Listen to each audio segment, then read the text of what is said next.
Welcome to Car Shopping Questions and Answers. If you're car shopping right now, or you will be in the next 6 months, I want you to type me in the comments. If you are car shopping right now, or you will be in the next 6 months, type me in the comments. I'm here to talk to the people who are locked in, who care about their money for the next 30, 45 minutes about buying and leasing cars below market value. There's only three prices you can pay with any car. Market value, that's the price everyone pays. Negotiators pay market value. Above market value is people who just don't know how to negotiate at all, have no strategy. They're going to pay above market value. And then below market value. Below market value is reserved for the people with strategies, not negotiators. The reason we get below market deals is because we employ online strategies that are very easy to use, where we put dealers and banks against each other while we sit and relax at home.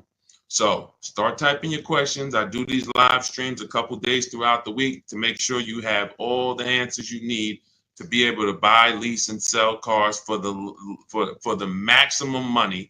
And that's all we do here. So everything we'll be talking about is out of my new book. It's called It's called Cars from Home: 7 Steps to Saving Time, Money, and Avoiding Dealerships. It's 5-star rated, and you can get your copy for the next 30 minutes. It's part of my welcome offer for 75% off. It's normally $97, but if you get to my TikTok bio or my Instagram bio before 30 minutes is up, you got yours for $24. It'll be in your inbox in 2 or 3 minutes. I also have a comment on YouTube or in the Facebook comments for you to activate your 75% off. That's everything we'll be talking about today. Let's go with the first question, Dolan. Let's get the show on the road. And let's get to some unlearning and relearning. Philly Speed, the last car I bought, the dealership wanted me to use their financing instead of my pre-approval. So we always let the dealership see if they can beat the financing we have, but we also come in prepared. And now you got to be careful now, because banks are now scamming. Banks are locking people in with hard credit pull pre-approvals. So they know that the people are hip to pre-approvals. And so I want you to pay very close attention to any company, dealership included, that tries to lock you in, because that's the exact opposite of what we do. We do not let banks and dealerships lock us in, because that prevents us from shopping their competition. And the way that you save the big money, not the hundreds, if you want to save the thousands, the 3,000s, the 5,000s, the 10,000s, and more, is you're putting dealers and banks against each other. That is the name of the game, and that allows you to save more money than you've ever saved without being you could be the world's worst negotiator. You could be a horrible negotiator, and putting dealers and banks against each other is going to be how you save more money than the best negotiator in the world. So we don't do pre-approvals unless they're soft credit pull. If they're soft credit pull, we'll use the pre-approval to budget, because the only purpose of a pre-approval is to budget. Who's a homeowner? Type me if you're a homeowner. You know you got a pre-approval, or you got pre-approved for your mortgage to budget. They told you, based on your credit, based on your income, you could afford this much house, 300,000, 400,000, 600,000. They told you this is what your interest rate would be. This is what your monthly mortgage payment would be with taxes and insurance. So the only purpose for pre-approvals is budgeting. So now, when you don't, the reason why I hate bad pre-approvals, in my book I call them restricted pre-approvals, is because, one, they're going to activate the rate shopping window. Thanks, Dawn.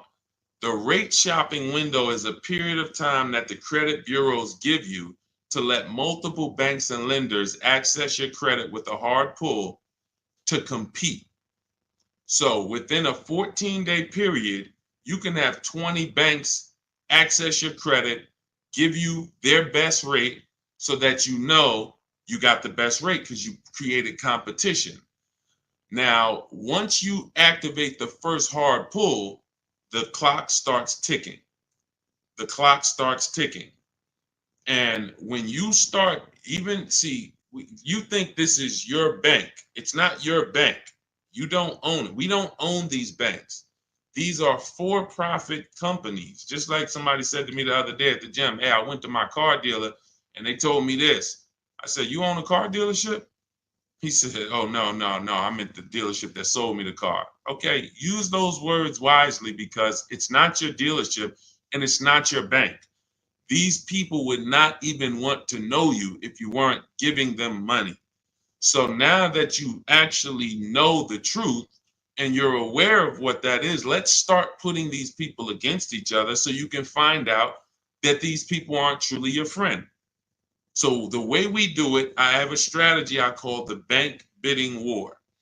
This is what the credit bureaus allow. Again, you can Google Experian rate shopping, and you'll see an entire blog post that Experian put together saying how they allow you to rate shop with the hard pull, and at the end of the window, as long as you have multiple lenders within that period of time, not multiple dealers, not dealers running your credit, lenders, independent lenders, banks, credit unions, you're fine.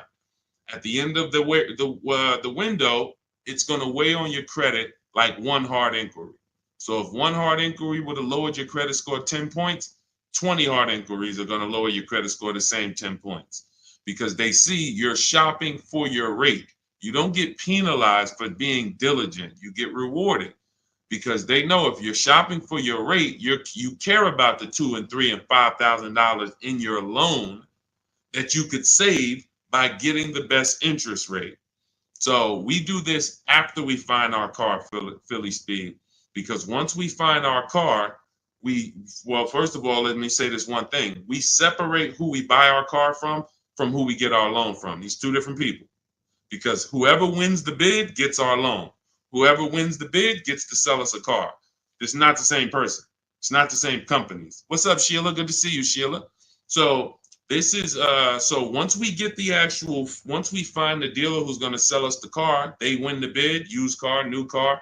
We now lock that car up with a deposit. Now we come home, we do all our rate shopping online, banks, credit unions, online lenders. I have resources in my book where you have online credit unions. Let all these people compete.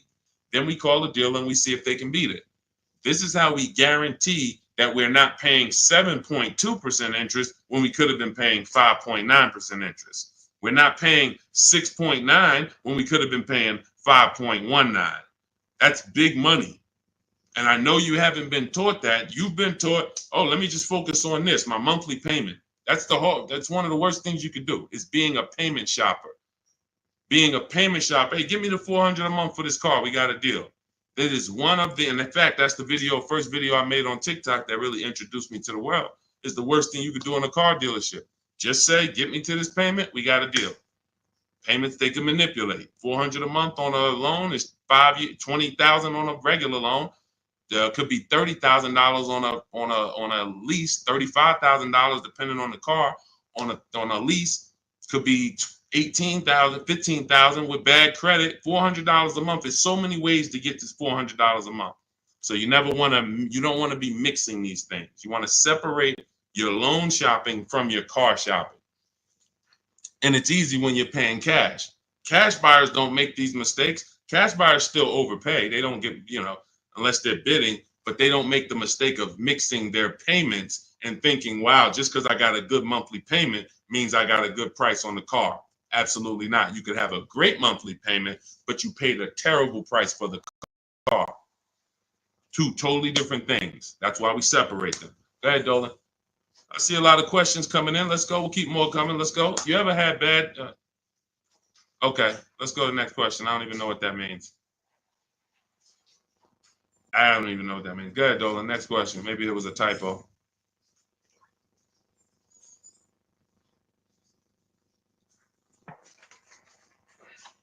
Can you please let us know if there's any limits for gap insurance if I'm upside down?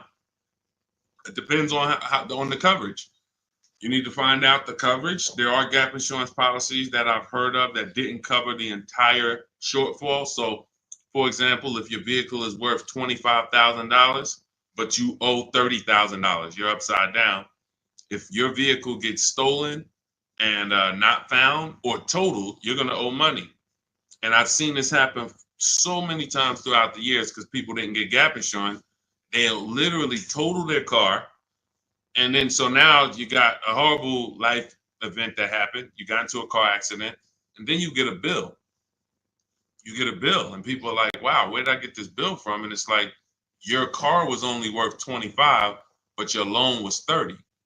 So if you're driving around in a car that does not have, that's not worth what you owe, but you don't have gap insurance, you're exposed. Something happens to that car, not only are you going to lose the car, you got a bill coming to you. So what I always say is, you got to know when you're upside down. You got to know when to get gap insurance. And you also have to know you don't have to buy it from the dealership. You can call your insurance company, see if they sell it. You can Google insurance companies that sell gap. Usually you can find it for a cheaper price than what the dealership is going to charge.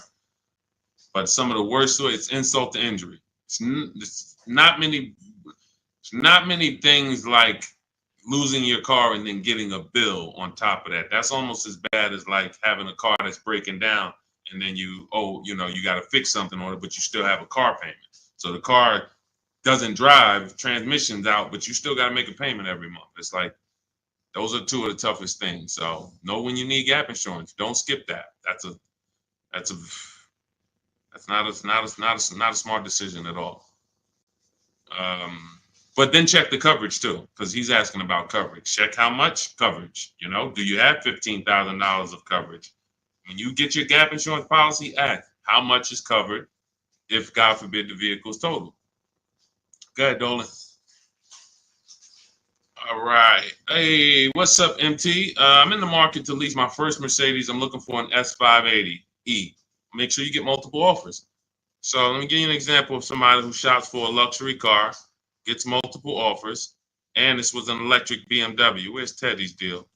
Teddy got a $73,000 BMW i4 M50. He said he got 10 offers. Now, we use a process in my book, it's called the 25 to 5. When you're getting a new car or a lease, you're reaching out to new car dealerships. And the reason why the strategy is called the 25 to 5, because we're going to connect with 25 dealers online. Takes us 20 minutes. Using my email scripts, we're going to get 5 offers. So it's 25 connections, 5 offers, 25 to 5. Now, some people you'll see they've gotten more offers using the strategy. In Teddy's case, he said, I received 10 offers. I only used the scripts provided. Closed on a 2024 BMW, $73,000 MSRP, $856 a month. Now, here's what I always say, and Teddy is going to confirm this. When you properly shop multiple offers, you are going to see a wide range. If you shop the right way, your best offer should be $150 to $200 apart, at least that different. So your highest offer should be at least close to $200 apart from your best offer. And sometimes it's even more than that.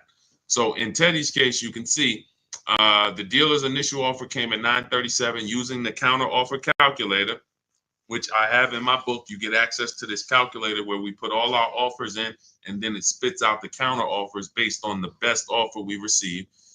He said I counted at $829. He came back at $856. That's where he closed the deal at. So $856, $73,000 vehicle. That's a 1.1% lease. The way you judge your leases is you divide the monthly payment into the total MSRP, and that gives you what the percentage is. So he got a 1.16% lease. But here's what's very important. My highest offer during this process from a different dealer was $1,123. $1,123, even after his counters. So when I tell you that 80% of dealers are overpriced, had he been inside that dealership that was $1,123 trying to negotiate, it would not have mattered how great of a negotiator he was. The $1,123 dealer is not coming down to $856 because the $1,123 dealer is an 80% dealer. They're not going to sell the car if they can't make a certain amount of money. And that's what the 80% do. They'll discount and say that's the best we can do. They're not lying to you, but it's not the best their competition is willing to do. So if you're in a dealership that's an 80% dealer, this is why I said at the beginning of the stream, negotiators lose all the time. Great negotiators who don't use a bidding system lose all the time. I don't care if you're in sales, you say, Deshone, I've been in sales, I negotiate for a living. You lose all the time because there's no way for you to know the bottom of a vehicle. You don't know, is the bottom 7,000 off? Is it 3,000 off? Is it 15,000 off? What's the bottom? And the only way for you to know the bottom is to get multiple offers from multiple dealers and see the one who gives you the best offer. That's what confirms what the bottom is. So this is what you do. If you're talking about leasing an S580, this is what you do. You get multiple offers. On an S580 $100,000 car, you should see a $400 swing from your best offer to your worst offer. You might see $1,100 a month and you might see $1,500 a month from one dealer. That is from a different dealer. That's how different it is. Now, if you want to call around and try to get the quotes yourself by the phone, you can do that. We don't do that. We use email because I believe that most people don't like talking to car dealerships. Believe it or not, there are some people who do, and God bless them. Go ahead, do your thing if that's you. Start calling around. But if you're like, you just want to be able to copy and paste and use emails, that is all in my digital book, Cars from Home, 7 Steps to Saving Time, Money, and Avoiding Dealerships. It's already 5-star rated. Thank you to everybody who's taken the time to write a review about the book.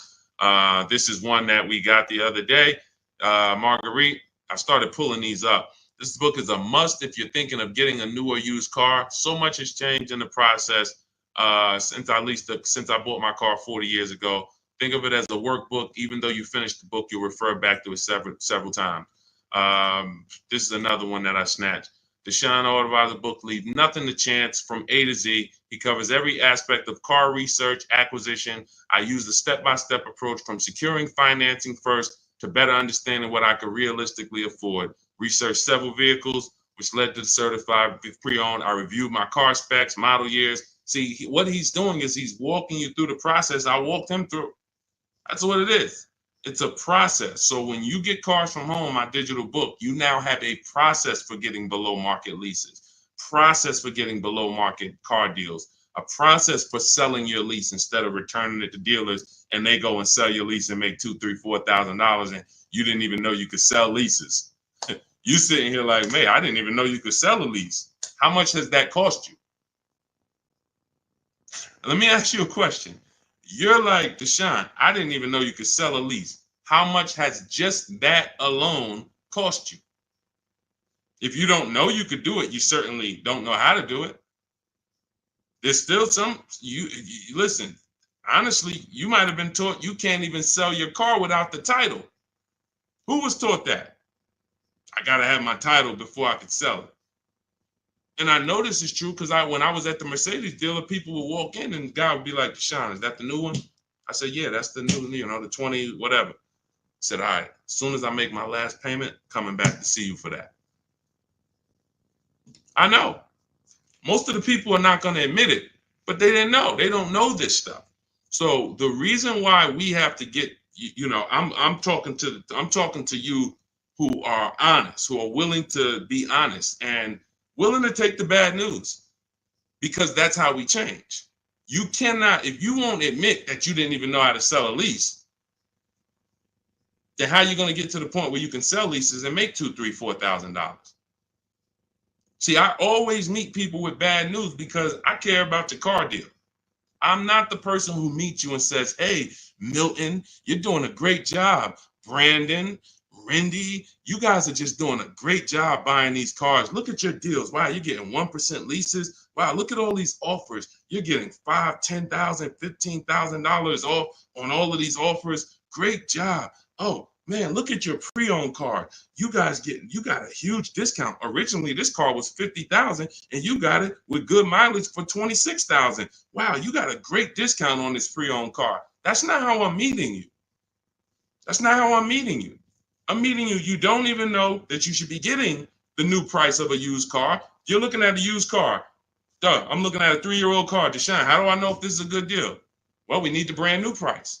What was that car brand new? Was it 50? Hey, when I was looking at my Infinity truck, I was buying an Infinity truck 2 years ago. I was looking at 4 white ones. 4 white ones. They were between $30,000 and $32,000.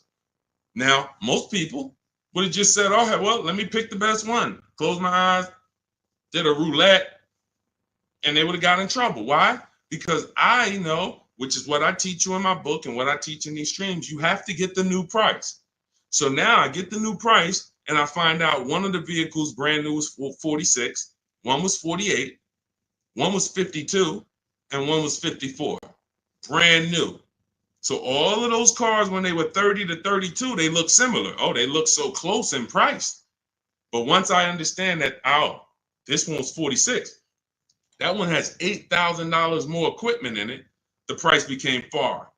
It became clear what value was the best.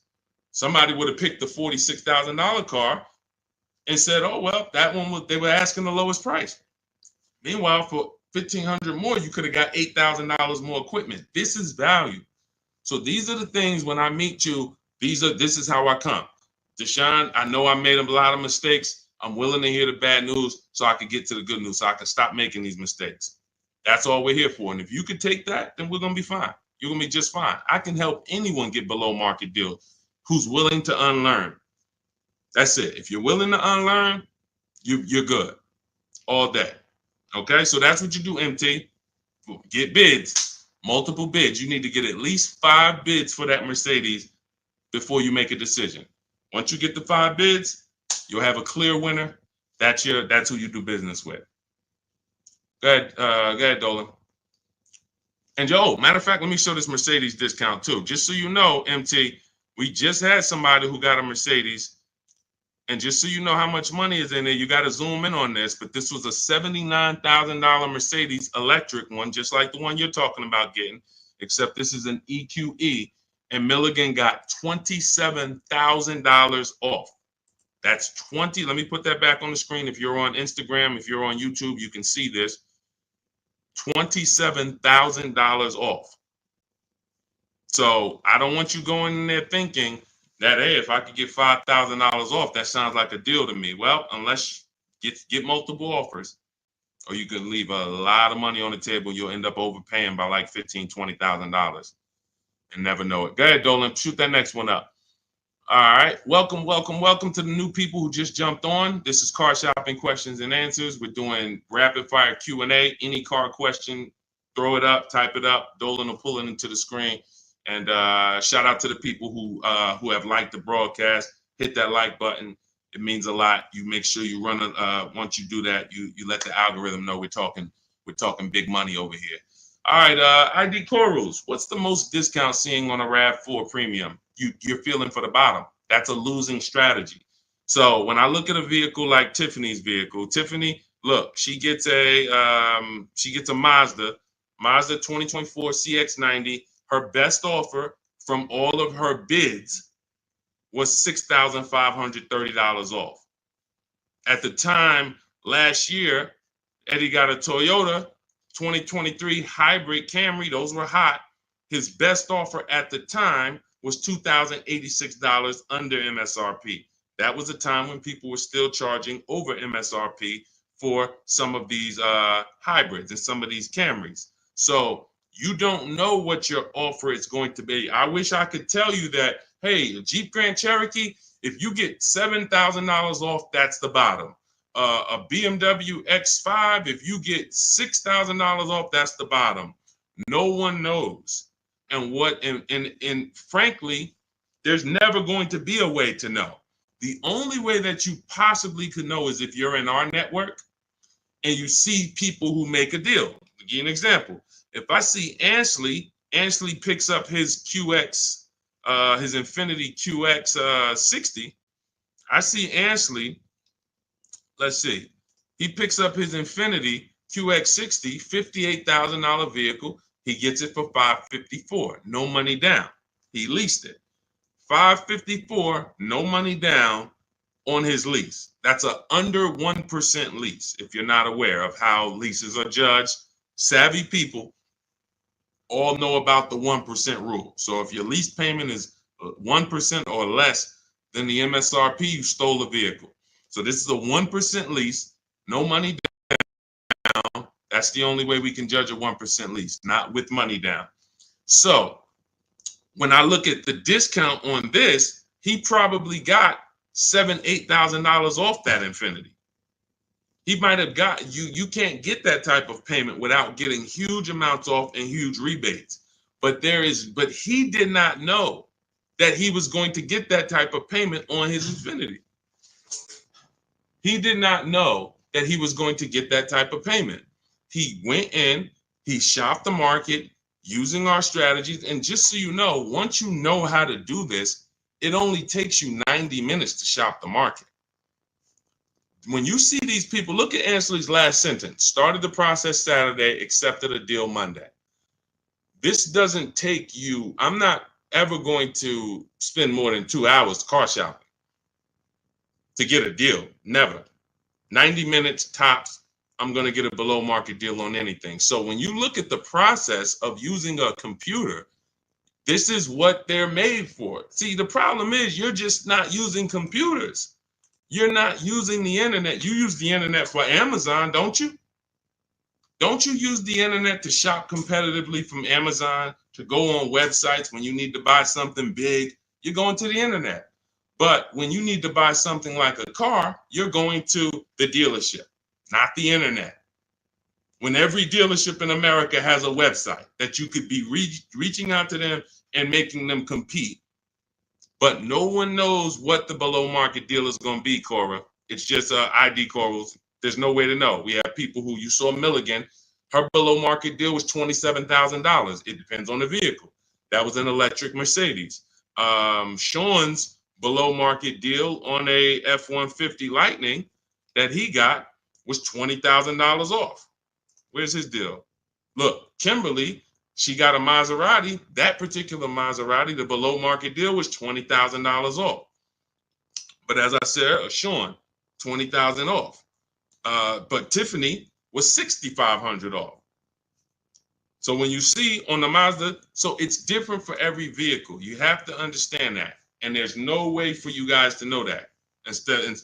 Unless you're in our group and then you see somebody get a car that you want and you're like, wow, if he just got 20 and he did that work, then I know the below market deal is 20. Let me go get it. But you still got to send your offers out. But there's no way to know. And when you try to guess, you get in trouble. That's what negotiators do. That's what negotiators do. They'd be like, all right, I feel like I got 7,000 off this. I think I did good. What if you could have got 12? What if you could have got 17? You're not doing good. All right, go ahead, Dolan. Absolutely applies to used cars. Our system in my book, somebody said, does this apply to used cars? Our system in my book is below market used cars, below market leases, and below market new car purchases. We also have the bank bidding war where we make banks and credit unions bid for our business instead of going and begging one bank to give us a loan. So we also sell leases and sell. So we run pretty much an organized bidding system for car buying and leasing. That's what we do. In a nutshell, what separates Cars from Home from any other channel? What separates my teachings from anyone else? We have an organized system for making people bid for our business. We send them through a round robin. That's how we have grandmothers who save more money than the best negotiator. It's just that simple. Rosalie. Rosalie's deal is insane. Look at Rosalie. And I wish some of you, I know some of you have these cars. That's the reason I show all of these different cars, because you might have these cars and you didn't get these prices. So that should be a wake-up call when I show all these cars, Jeep Grand Cherokees, QX50s, Mazda CX90s. Some of you have these vehicles. And you can look at your deal, look at your paperwork, look at your selling price. Look, do you see any rebates included? Look at your price and be like, you'll see, man, I didn't get these prices.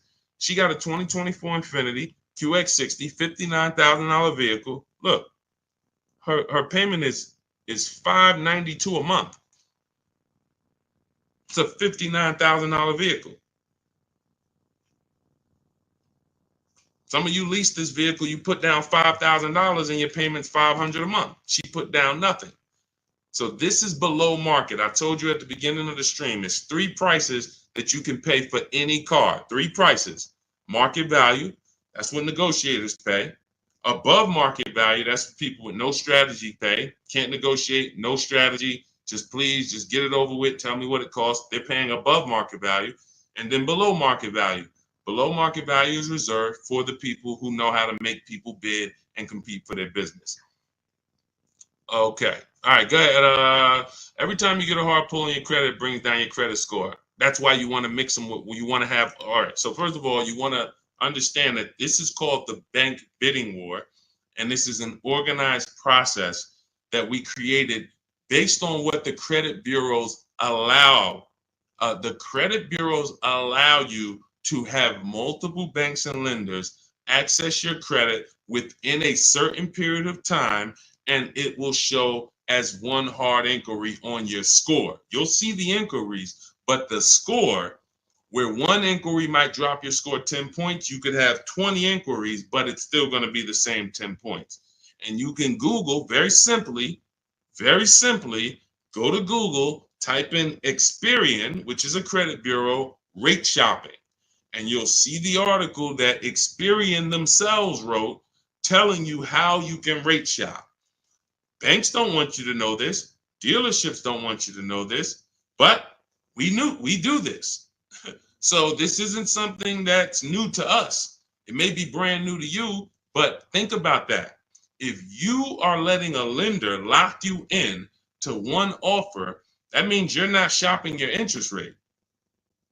If you're going to Navy Federal because you're so gung-ho and super chummy with Navy Federal, but you're not letting anyone else compete against them, then you're not getting the best interest rate you could be getting. You certainly don't know it. You think because, oh, Navy Federal, they're my credit union, they would never charge me a higher interest rate than someone else would. Who said that? Their goal is to make money. So we use a strategy that is allowed by the banks, by the credit union, by the credit bureaus, and most people don't know about it. That's fine. Most people don't know anything about what I'm talking about. So everything that we're talking about here, most people don't know about selling leases. Most people don't know about getting bids for their cars instead of trading. Most people don't know about sitting online and contacting 20 dealers to get a lease quote using online scripts, emailing only to get 5 offers. Most people don't know about anything we're talking about. Leasing, and how leasing saves you way more money than buying unless you keep your cars 8 years. If you keep your cars 8 years, then leasing doesn't save you more than buying. But if you don't keep your cars 8 years, leasing, getting below market lease deals like some of the ones you see that I've shown you, saves you way more, thousands more than buying.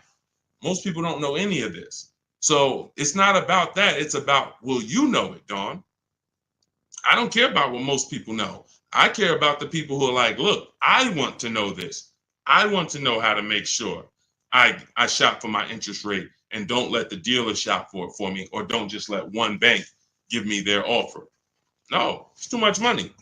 You know the difference between, and I want to pull this up, the difference in interest between on a $40,000 loan, $40K loan, what's the difference in interest from, let's say, 5.9 to 7.9%? Because we're so busy talking about the money on the car, but we totally overlook the money in the loan. And we don't. So when in my process, those of you who have my book, you know the bank bidding war. You know we're taking shopping at home for our loan just as serious as we're taking getting the best price for our car.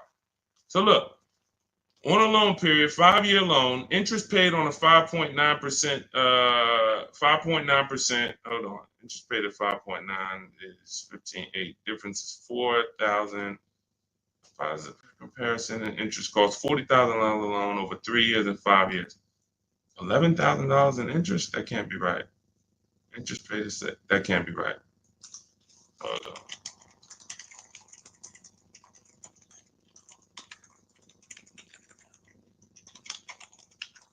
$7.9%. How much interest is paid on a 5-year loan? 7.9%. Could be over $15,000. That's impossible. 7.9 is that's impossible. Hold on. Now I gotta figure this out. I know it's a big difference. I know it's thousands different, but on a $40,000 loan, hold on. Wow.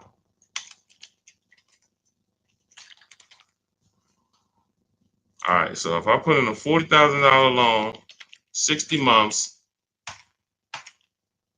7.9% interest, 0 down payment. Forget about sales tax. Let's see, calculate. All right.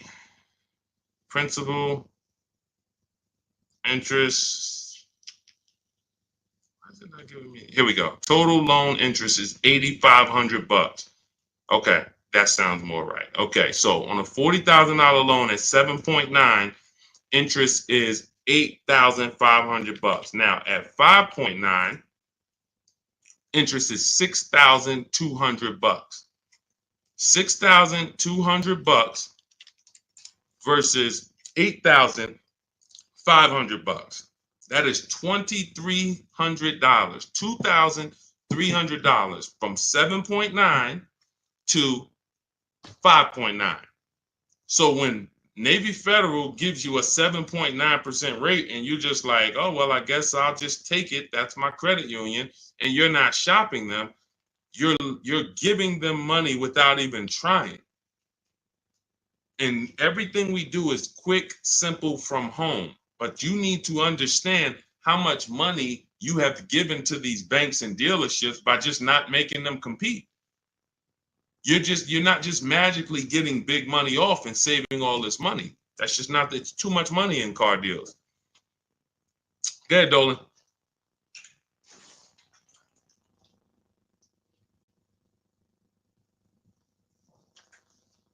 See, I see a lot in a lot of these questions. What I'm seeing is people trying to feel for the bottom. You don't want to use competitive strategies. You're not going to get there that way. Michelle, what's a good APR on a 2014 car? First of all, a 10-year-old car, you shouldn't have a loan. In my book, I teach something called the rule of 72 and the 10th birthday. 72 months is the longest loan you want to take on a car. Anything longer than that is like a 50-year mortgage. If you got to take a 50-year mortgage to afford a house, you can't afford the house. So why is the 10th birthday there? Well, that's because we should have the car paid off by the 10th birthday. In true affordability, you can do this. If you can truly afford a car, you can do this. You can get a car on a 6-year loan that has a payment that you can pay off by the time the car turns 10. You know who can do this? People who are buying cars they can't afford. People who want to get the Dodge Hellcat or the Dodge Demon and they can't afford the $70,000. So they're going to get one that's a 2017 with 90,000 miles on it, and they're going to pay 15 for it, 15,000. But the car is crap. Car's crap, 18,000, 20,000, but it's crap. Cars hasn't been taken care of, and they're going to take out a 6-year loan on it. So they're going to take out a 6-year loan on a car that is already old with high mileage. I've seen this. I call this the repo recipe. Some of you may have seen the video that I made on the repo recipe. The repo recipe created the rule of 72 and the 10th birthday, where I started looking and saying, by far, the amount of people I see losing cars to repossessions are people with loans on older cars. They own loans on older cars that instead of getting a nice, smaller, maybe less socially impressive used car, they want to get something that looks better, has more amenities to them, as more in a class of luxury. all right, Deshone, I could get this 2015 BMW. It's it has 90,000 miles on it. They only asking 14 grand. It's a horrible decision unless you can pay cash, because all you're doing is investing in a car for 5-6 years with payments that is already due for repairs. At 10 years old, the car you're asking about, Michelle, is already due for repairs. This is the age of the car. This is the age of the life cycle of the car where repairs should be normal. 10 years old, the car should be paid off. And every 2 years, you go to your mechanic. Hey, what does it need? They say, okay, hey, you got to put 1,000 into it. You got to put 800 into it. No problem. Here you go. Let me keep my car running. That's the age of repairs. But when you're starting a fresh loan on a car that is in the age of repairs, this is what I call the setup for the repo recipe, because you're going to now get this payment, $400 a month, $300 a month, $500 a month, whatever it is, and you now have a surprise. Hey, car's breaking down. Hey, what's this light flashing on my dashboard? Hey, what's this going on? What's this sound I'm hearing in the back? That's because you bought a car that is in the age of repair and you just bought it like it wasn't. See, if you drop cash on it, 15 grand, I don't got no problem with that. Because now you're going to say, all right, Deshone, I bought an older car, paid it off, but I'm going to put some money to the side just in case things go wrong. Perfect. But when you're making your car payment and you're paying your insurance and you're putting gas in the car and you have to do an oil change, and then something breaks and it costs you $2,000, you're gonna see the repo recipe, because you're gonna be like, wow. And God forbid something major happens, like the transmission goes, or a head gasket goes, or the engine goes. Oh, forget it. Now you're sitting there with a $400 payment on a 10-year-old car that literally you still owe $16,000 on, and it doesn't even drive. You need an engine. Happens all the time.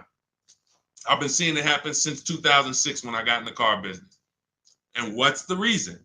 Older cars, long loans.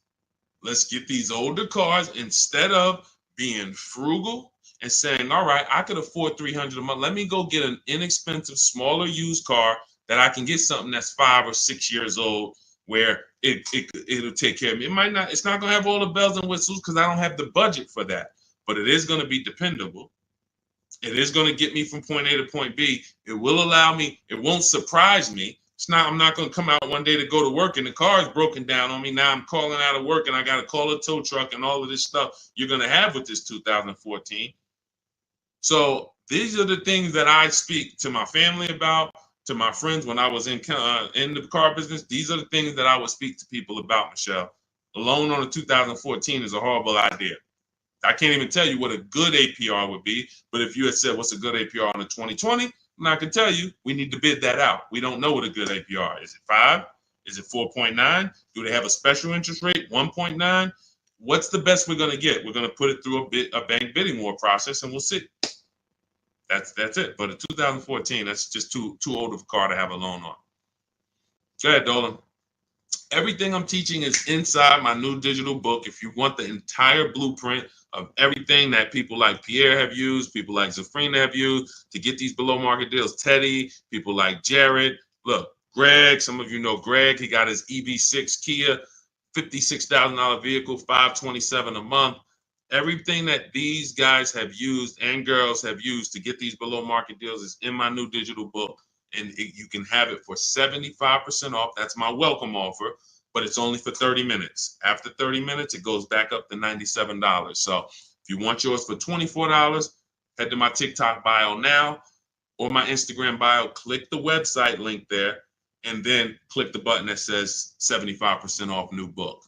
Get there before the timer so you can get your $24 book instead of a $97 book, even though it's worth it at $97. And if you're on YouTube, I have a comment for you, a link for you in the chat, and then I have a link for you guys on Facebook.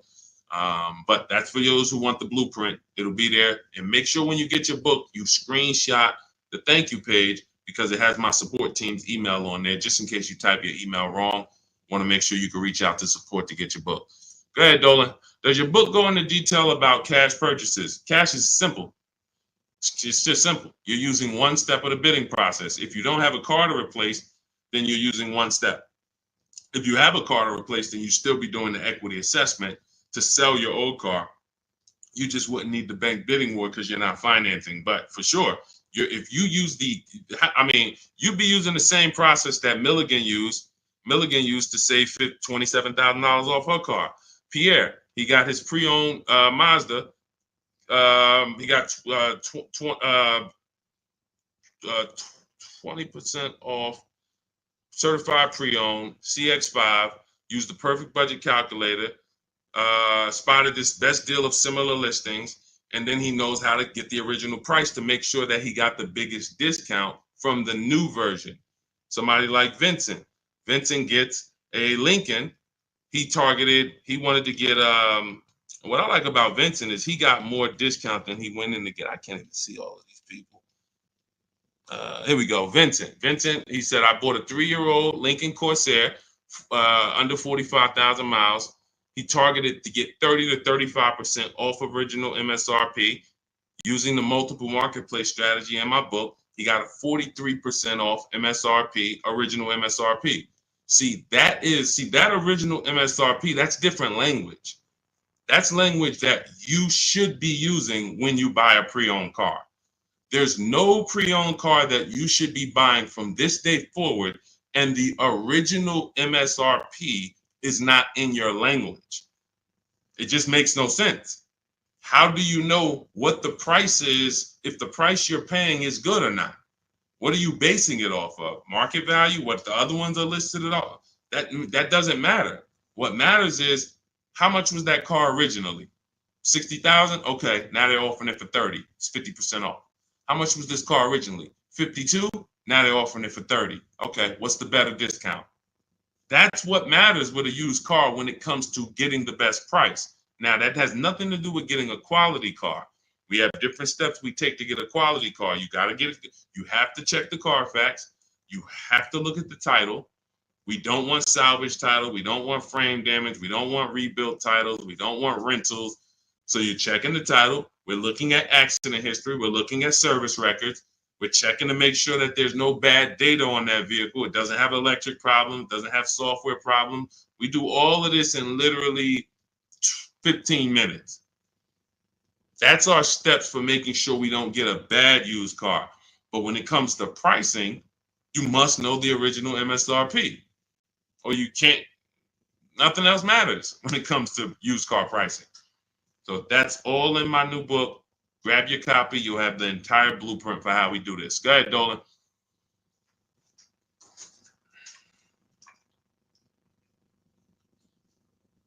What do you do if your loan is upside down and you want to lease? Transfer it over. In my book, we have 2 ways to get out of a negative equity. There's 3 options with negative equity. 2 lead to a car, 1 does not. So just so you understand the severity of negative equity I call the bad credit for people with good credit. Because when I was at the dealership, people walk into Mercedes, and if they left with they could have an 800 score. If they had too much negative equity, they were not leaving with the car. So there's only 2 things that I've witnessed in my career that stop people from getting deals on cars. Credit's too bad, negative equity. So that means it's a serious thing. So what I say is understand the cause. The cause, which you seem to know already, Lavis, is you should be leasing, but you buy. That's why Lavis is asking about going from a negative equity deal to a lease, because the taking out 5-year, 6-year loans is what you do. Then you go and you replace those cars in 2 or 3 or 4 years. You have negative equity. Happens all the time, especially to you who doing no money down deals. And to those of you who are putting down like 5, 10 grand, you don't have any negative equity, but you're losing that money. You're not getting that money back. You put down 5 grand, 10 grand on a car, then you come to trade it in 5 years, and you come to trade it in 3 years. You're not getting that 5, 10 grand back. You don't because it's just the car depreciates too much. So you're just throwing money at these cars that is not coming back to you. When you are going for a lease now, we have 2 ways that you're going to transfer to a lease from a negative equity deal. We're going to do our equity assessment. You're going to go to CarMax, go on these websites, CarMax, Driveway, Carvana, KBB, Instant Cash Offer, Car Gurus, and AutoNation. Sell my car. 6 offers. So they're going to give you 6 offers on your current car. Now, that is going to be the smallest amount of negative equity that you're going to have, because that's the best offers you're going to get. These are companies that fight every day to buy cars. That's what they do. So they're not lowballing. They're not saying, hey, we'll throw out one number here and then we'll negotiate. Hey, Charlene, good to see you. Good to see you, Michael Singleton. They're not doing that. They're coming in and saying, all right, we're going to put our best offer online. And then when we inspect the car, if there was something that you didn't tell us about the car, if there was something that you left out, we're going to need to deduct that when we inspect it. So they're putting their best offers online right there. And so that means that's going to be your lowest amount of negative equity, because you're getting the most for your car if you sell to one of them. So let's say your highest offer comes from a Car Guru's dealer who wants to buy your car for $19,000. Let's say you owe 21. You owe 21, they want to buy it for 19. Hey, Steve Long, what's going on? Good to see you. What should you do? You should pay the difference, because when you pay the difference, you're closing the deal with the least amount of negative equity. That's what you want. You're closing the deal with the least amount of negative equity. And so when you go buy your car, your next car, or lease your next car, rather, in your case, negative equity has nothing to do with the deal. So that's what you would prefer to do. Pay the difference and then go out and get bids for your lease and then do a clean deal. But now let's say, they offer you 19 and you owe 29. So you are now $10,000 upside down. You can't pay the difference. I don't have 10 grand to pay the difference. Okay. Now what you have to do is you have to transfer that negative equity to your next deal, which means you have to trade your car in. And we don't trade. We don't like trading because you can't get bids. What's up, Dion? Good to see you. You can't get bids. The reason why when y'all hear me say trading is a curse word is because you don't get the money your car is worth trading it. You don't get the money anything is worth trading it.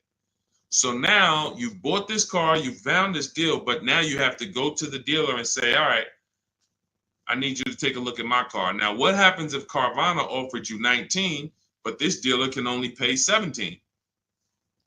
It's just all they can pay. They can't match that offer. So you're going to have more negative equity in most cases when you have to do this. So, but that's okay. If you can't pay the difference, this is your only option. Now, it's very important for those of you who are trying to do negative equity trades and then go into a lease that you understand loan to value ratios, because that's what's stopping you from getting your deals. When you go to buy a car, the bank usually gives you 20% above the value of the car.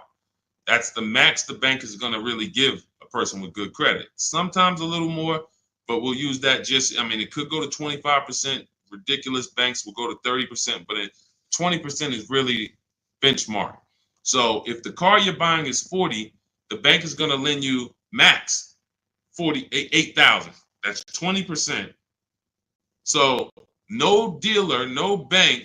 What's up, Benito? Nobody can get $50,000 approved on that $40,000 car. So when you buy your car, you're trying to buy the car, put the taxes in, put the fees in, and then throw the negative equity in. So the car was 40. Next thing you know, you're at 52, and you want to do a no money down deal.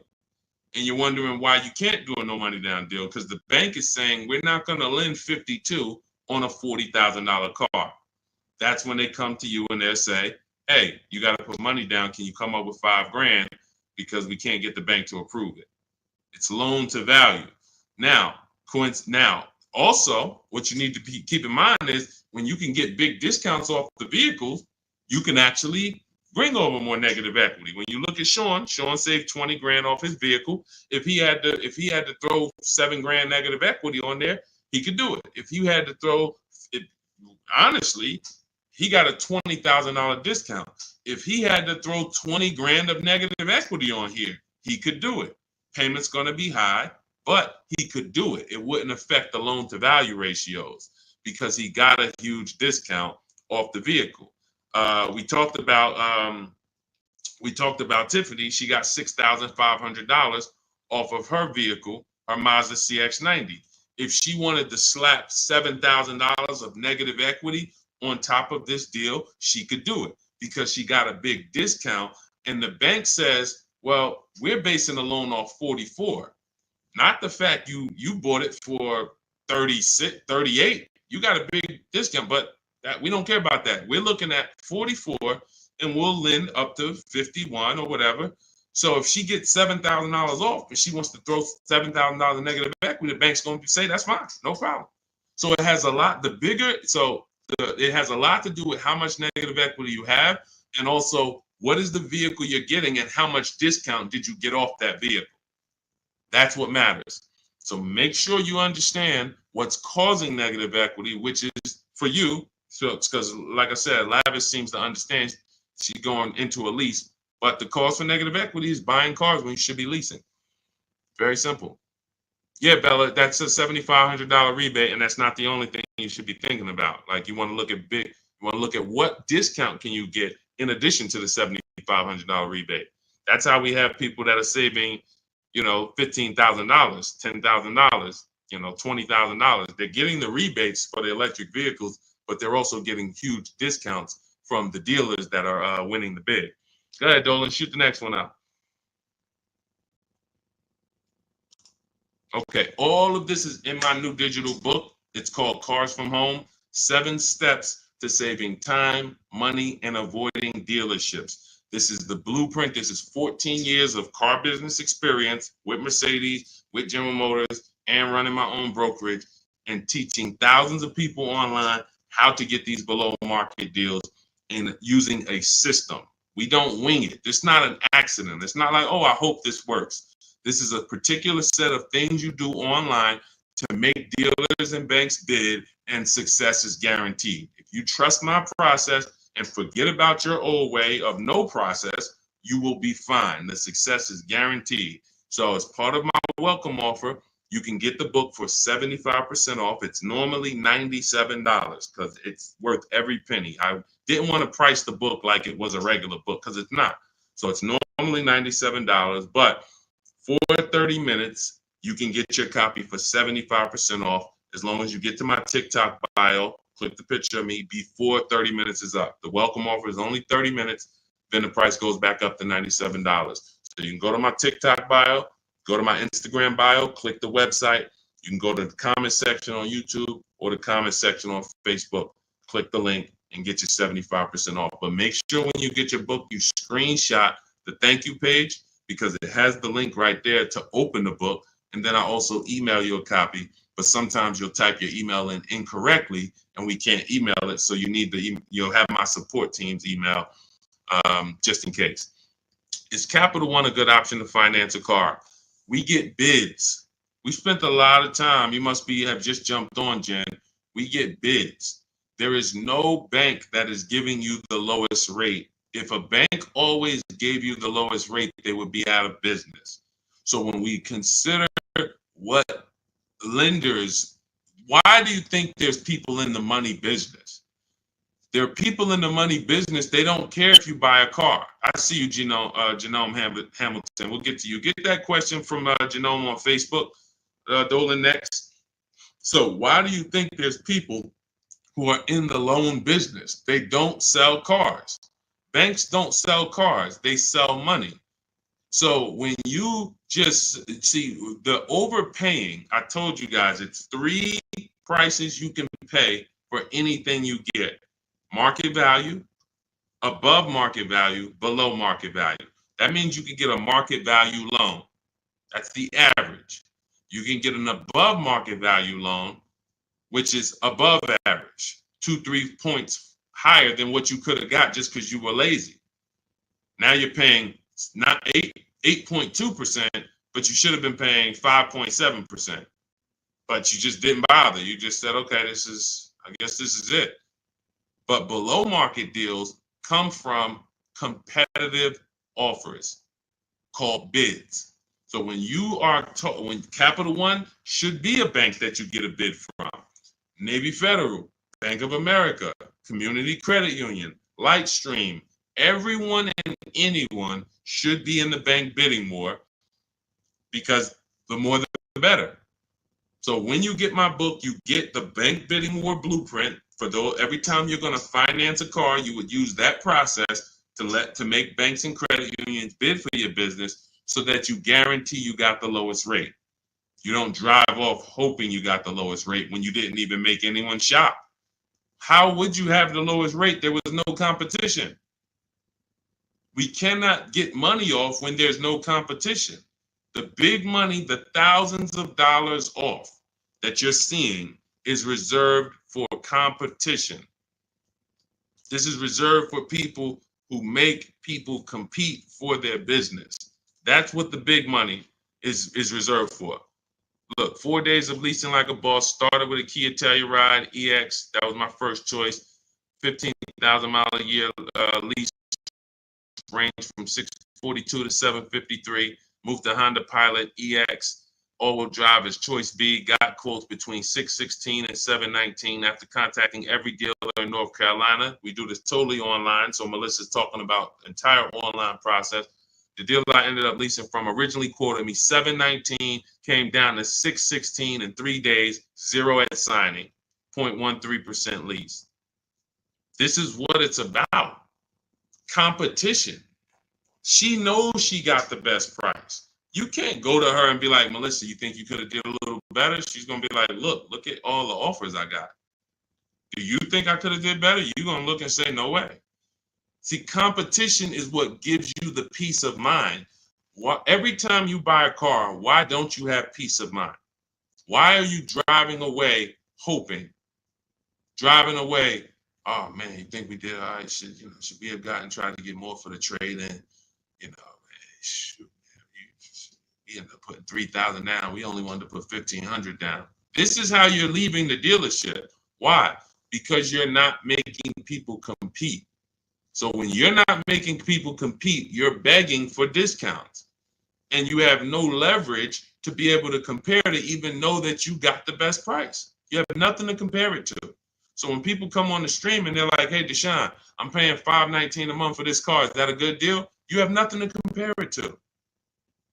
Hey, I got a 2019 Mazda 3 for $17,000. Is that a good deal? You have nothing to compare it to. But if you had seen 7 Mazda 3s and then the one you got, it was originally, 31,000, but you paid, 17 for it. You know this. And this stuff is simple. This isn't building rocket ships. But this is reserved for the people who care about their finances. Everyone doesn't invest. Everyone doesn't save. Everyone doesn't, take financial literacy seriously in any way. But there are opportunities that flash past all of us where we can absolutely benefit from learning things that other people don't know. If you learn how to invest in stocks better than other people, you're going to do better than other people. If you learn how to get cars less than other people, you're going to get less than other people. This is not by accident. But you got to focus. This is your second most expensive purchase. So this is only for the people who are focused. This is for you. The blueprint, everything, my book, anything I do, the streams. The streams aren't for distracted people. We can't do nothing with distracted. There's people on here right now that got me on one channel, playing video games on the other channel, and then eating with another hand. And they think it's hard to win like that. And we're going to talk about a $30,000, $40,000, $50,000 transaction, and you're not even really focused. So I want the people who are focused to understand your success is guaranteed. Just by being locked in, your success is guaranteed. Because we have a process that you can trust that you no longer have to wing this car buying thing. I've been in this thing since 2006. Car buying is very predictable. New cars, used cars, leases. There is nothing a car salesman is going to say or type to me or send to me in an email or send to my people that I haven't seen before. I used to have to send those same emails, copy and paste them. It's so predictable. So once you understand that, you'll understand why we're able to get these deals. All we're doing is putting people against each other. Simplest terms. Simplest terms. But we do have some advanced stuff when it comes to leasing versus buying. Obviously, this is more advanced teaching that people don't understand. But getting the money off, it's competition. Competition. Go ahead, Dolan. Shoot the next one in. Jerome Hamilton, if I get a GM employee discount, can I get a better lease? Who knows if they're going to really give it to you? See, the problem is when you walk in and say, hey, I got a General Motors discount. All right, here, let me work you up these numbers. All right, it's $601 a month with $2,000 down. Oh, that's the GM price? Yeah, that's the GM price. How do you know that? How do you know the GM price? How do you know it's not $3,000 in rebates that I'm holding back? How do you know it's not $3,000 in rebates and I'm only giving you $1,000 of it? Here, hey, I also we have $1,000 rebate. I also put in there for you. Oh yeah, you did with the GM pricing? Yep. You don't know. You don't know. So no matter whether we get X plan, GM deal, Mercedes fleet, does not matter. Multiple offers, because when you get multiple offers, what you're going to see is that some people are not going to give you the GM discount. And some people are not going to give you the rebates. They're just not going to do it. It's in their DNA. An 80% dealer is going to try to make everything they can make. I'm not giving this guy the $2,000 rebate. Wow, come on, I'll sell his car to somebody else. So now you're going to deal with an 80% dealer and hope you can get a deal. No. Once you see the 20% that says, here's your GM discount, and here's a $3,000 rebate, and here's the price, and then you compare it to the others, you're going to see, oh, those guys were trying to get over on me. Of course, that's what they do. That's what they do. 100%. Go ahead, Dolan. We always get bids. Doesn't matter. You can't trust anybody to give you a price and give you all the rebates and give you the hidden money like they're your friend. That's just not going to happen.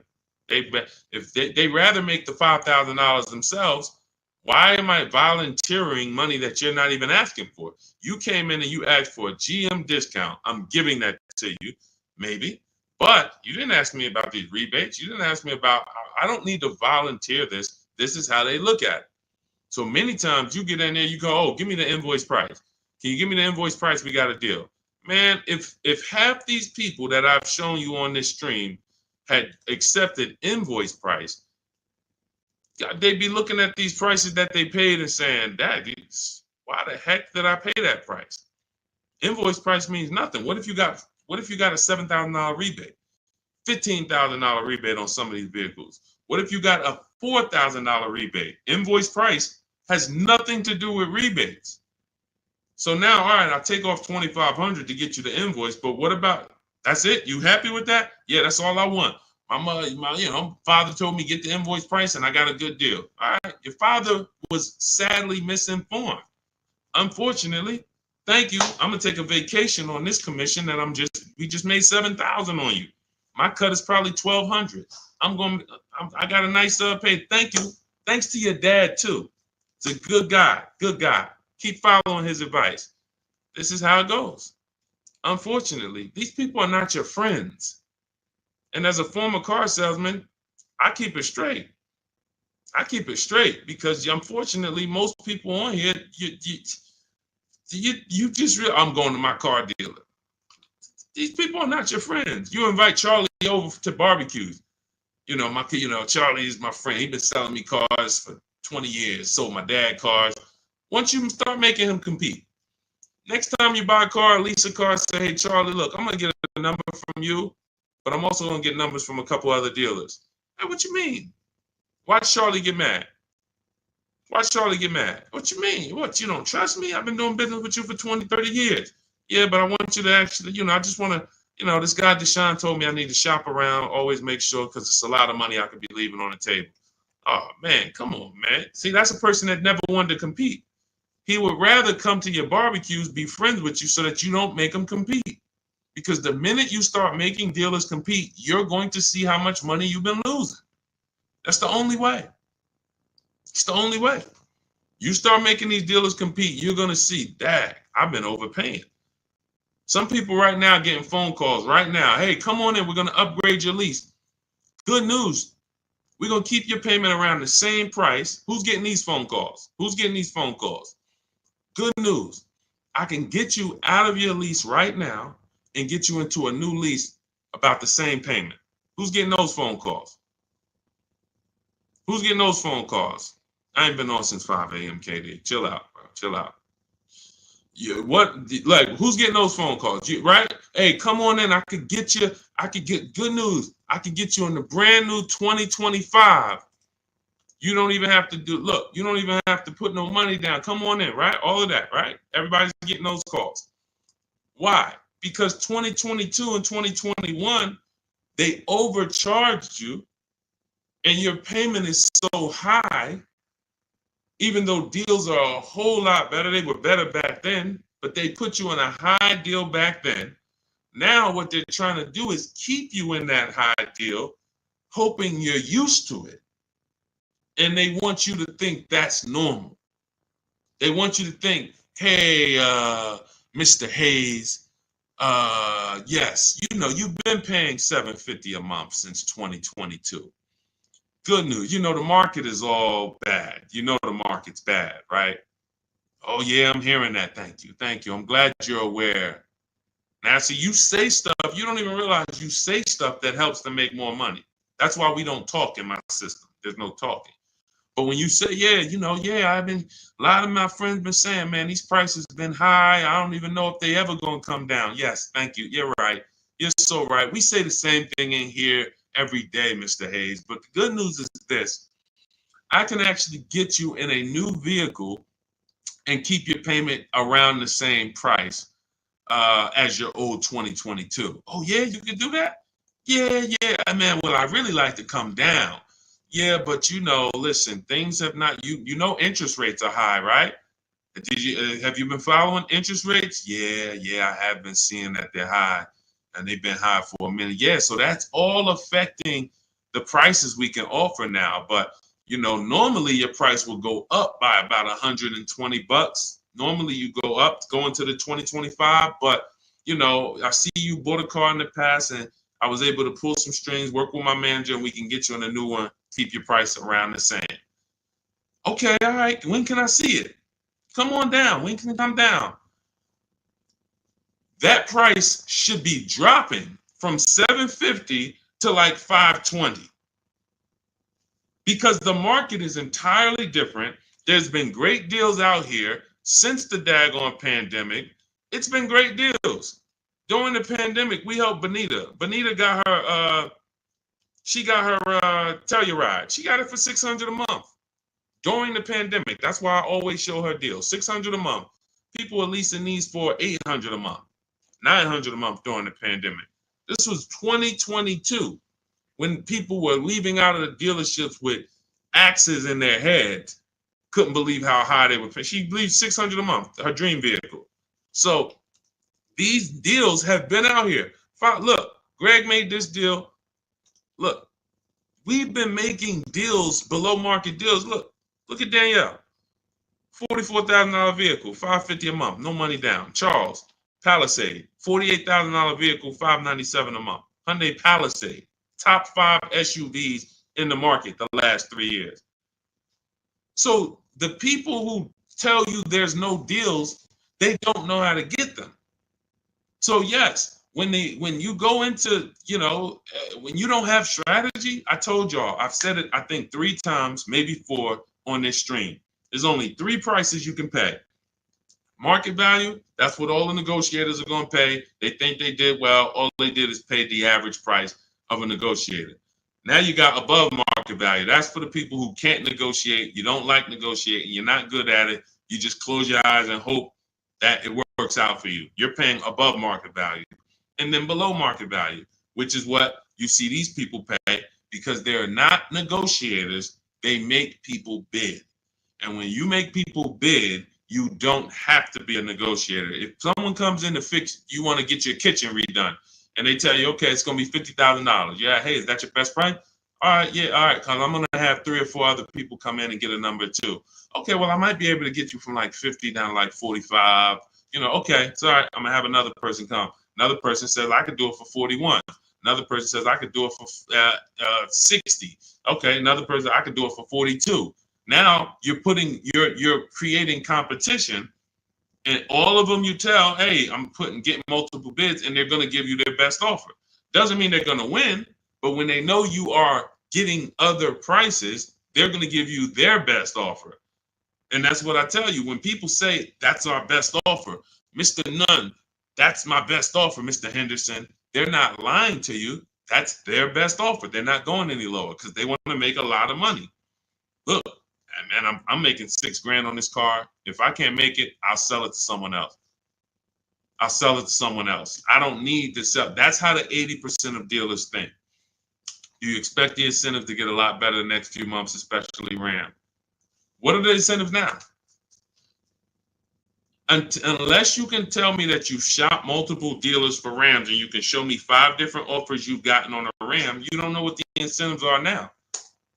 How can we wonder if stuff's going to be better? What are you comparing it to?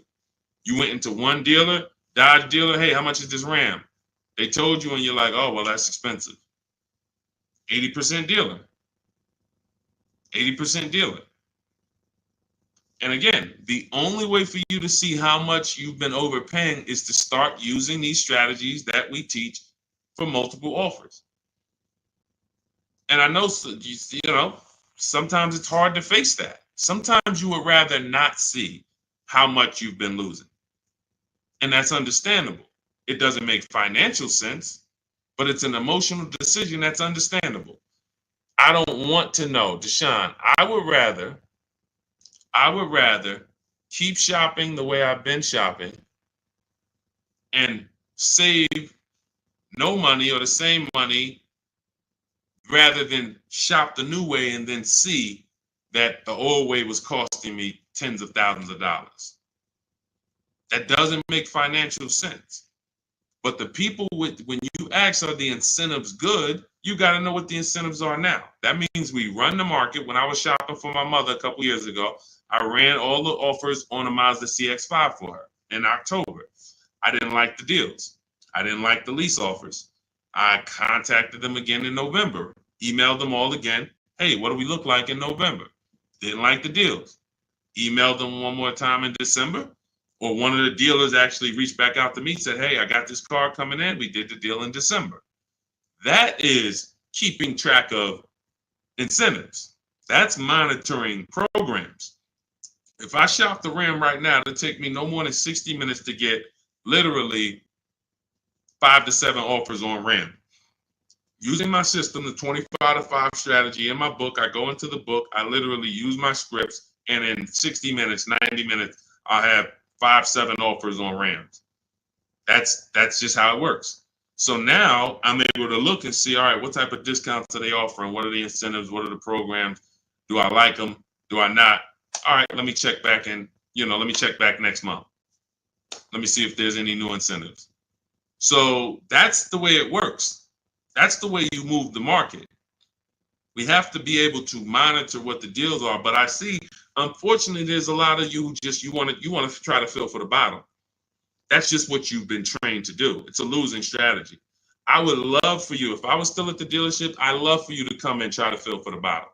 Especially if I work for a manufacturer where we got rebates a lot. Come on in, fill for the bottom. $3,000 off is a good discount. When's the last time you got $3,000 off a vehicle?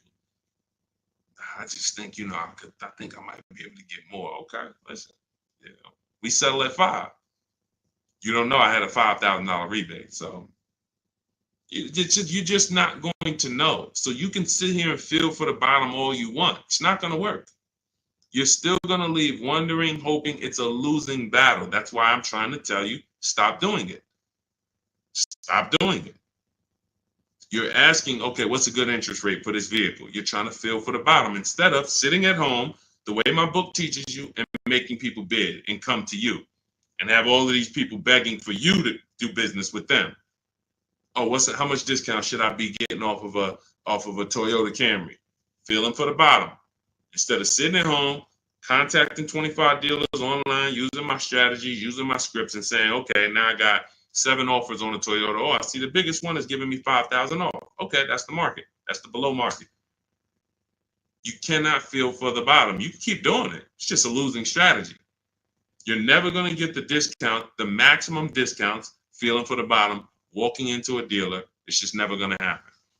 So for those of you who are tired of that, you're like, I don't want to be feeling for the bottom anymore, Deshone.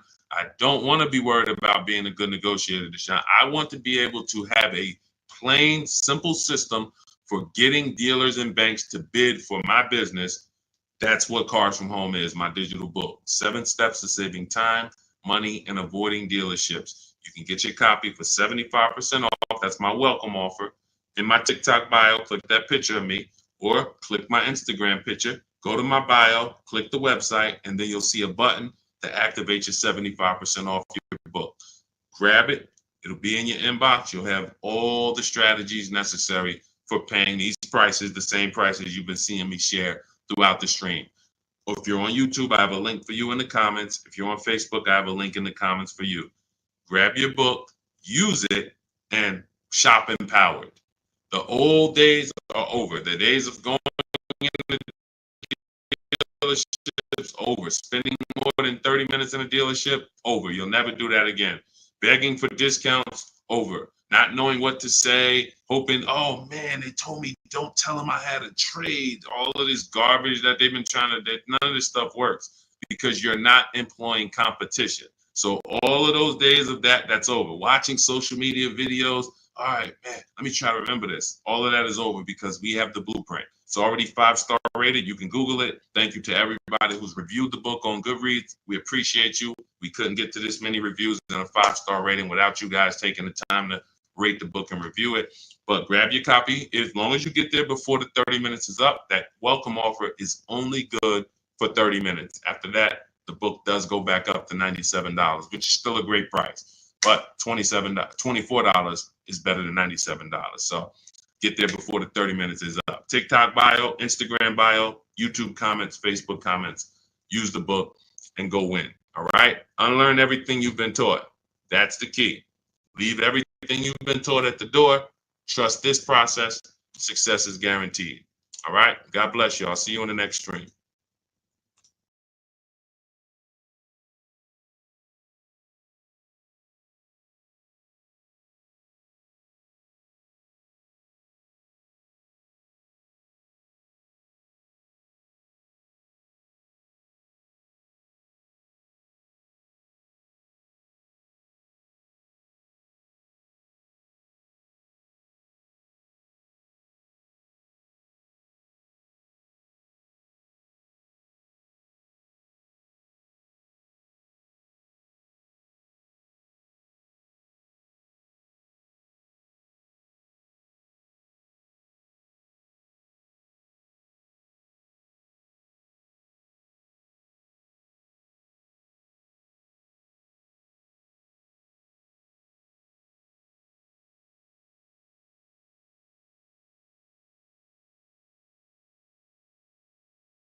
Welcome to Car Shopping Questions and Answers. If you are car shopping now, or you will be in the next 6 months, I want you to type me in the comments. We're about to go live, do some serious car shopping Q&A for the next 45 minutes to an hour. So you can start typing your questions, as many questions as I can get to in an hour. We'll get through them. And what you often will see, that someone else is going to ask the same question you have. So a lot of times you'll actually, even if you can't get your question into the stream, because usually by the time we get 20, 30 minutes in, we got lots of questions and we don't always get to them all. But usually someone else will literally ask the same question that you have. So, so we can start talking. I'm just sharing this to Facebook now. This entire stream is sponsored by my new digital book. It's called Cars from Home. 7 Steps to Saving Time, Money, and Avoiding Dealerships. You can get a copy for 75% off for the next 30 minutes in my TikTok bio, my YouTube, in my TikTok bio, my Instagram bio, the YouTube comments, or the Facebook comments. And the book's normally $97. Everything we'll be going over today will be out of that book. Every answer that I give you is out of that book. So if you want the entire blueprint and you don't want to remember the things that we're about to go over, you grab the book, and obviously everything we're about to go over, we wouldn't be able to cover everything that's in the book. There's like 100 questions that'll be answered in that book. So let me just share this to Facebook, and we'll get started with the first question that we got from TikTok. So type your questions in as fast as possible, and type your questions in one shot. Don't do like a part one, part two, and because then Dolan can't bring them into the stream. Okay, Dolan, let's get going. Let's throw up the first question, please. Nora, I'm upside down on my vehicle. How do I get out or pay off early? There's two ways to deal with negative equity. One of them is easier. It depends on the resources you have. So you have the option to pay the difference, which means you are actually going to say my highest offer for my car is $18,000, but I owe $20,000. That means I have $2,000 of negative equity. I'm going to pay that off. That way I can go and do a clean transaction for my next car. I don't have baggage going into my next car. And I get to maximize the value of my current car through what we call a bidding process. So we don't trade our cars. We only get bids from cash buyers like Carvana, CarMax, Kelly's Blue Book Instant Cash Offer, AutoNation, Car Gurus, and Driveway. That's 6 cash offers we get. These are companies that fight feverishly to buy cars. They pay more than dealers, and they write checks on the spot. You literally go, have your inspection, they go into the accounting department, and they come back with a check for you. This is not like selling your car on Facebook Marketplace. So they're going to pay more than dealers. So you want to make sure, if you can, you sell to them, because that's going to be the highest offer you're going to get for your car. And that's going to be the least amount of negative equity you will have. If you can't pay the difference, then you must trade. And trading is a curse word here, because you never get what your asset is worth trading. If I wanted to trade this phone, I'm not going to get as much as I would get putting it on the open market and getting prices and offers for it. So trading is a last resort. What happens is, if you can't pay the difference, you now will go shop for your new car, find a dealer willing to sell you the car at the lowest price, and then you would ask that used car manager to value your car. I do not recommend you go into the dealer and let them just mix the deals together. Write me a deal where you work in my trade-in with my negative equity. No, shop for your car, get your best offer from a dealer, new car, used car, or lease. And then once you identify the winning dealer, that's when you say, hey, can you take a look at my car? What's it worth to you? Now it's its own separate transaction. And if your payment was this $800 a month, you'll know, now what is my old car going to add to that? If my payment was $400 a month, now I know what is my old car going to add to that. And I can see what you're giving me for it, how much negative equity I'm going to bring into this transaction. And it's an easier way to understand the numbers. You don't want to be mixing transactions if you don't have to. And the key to understanding negative equity and the cause is you don't lease. That is the cause. The only way you're having negative equity is you continue to buy cars, but you're not a long-term person. You trade them in or replace them before the loan is paid off, and someone taught you not to lease. So you're going to continue to be in this repetitive cycle because you don't lease. There are emergency situations where you need to switch cars, but if you're not keeping your cars 8 years, this is rule number 1 in my book. You should be shopping for below market lease deals, not for purchases. So that's your 2 options. Decide which one you can do, and then you make your move. Now, and also keep in mind, you have loan to value ratios when you have to transfer. The bank's only going to approve about 20% of what the actual new car price is. So whatever car you're buying, if you're buying a $30,000 car, the bank's only going to approve 20% more than that. They're not going to allow you to slap $10,000 on a $15,000 car, because they're only, they have loan to value ratios. So what you want to do, if you have a large amount of negative equity, you want to shop for cars, and you want to shop for cars that you can get big discounts off of. There's certain cars that have rebates. They're not listed. But in my system, what I do is I teach you how to get bids on cars. You know, we have some people, I mean, I'll show you people who've gotten 15, 20, 30,000, $27,000 off. I'm not going to exaggerate. The biggest discount we've helped someone get using our strategies is Milligan on her Mercedes-Benz. She got $73,000 EQE, and she paid $51,000 for it, 54. It's $27,000 off. I got it up here. So if she had, let's just say she had 15,000 in negative equity, it's no problem. She's not going to blow out the loan to value ratios because she got a huge discount off the new price. So it's going to fall within the bank's parameters. But I hate negative equity. I call it the devil to your car deals. I call it the bad credit for people with good credit. So it's important that when you get out of it, you know what the cause is, because if you don't know the cause, you'll be in negative equity again in 3 years. Most of you who have negative equity, you should be moving from a purchase into a shopping for below market lease, and stop tying up your money in these cars, and you'll never have negative equity again. 8 long-term people who keep their cars 8+ years, you never have negative equity. See, that's, you know, there's a reason for that. I'm keeping my car, I'm paying it off, I'm beating depreciation, I'm getting all the money out of my car. Short-term people should not be buying their cars. Go ahead, Dolan.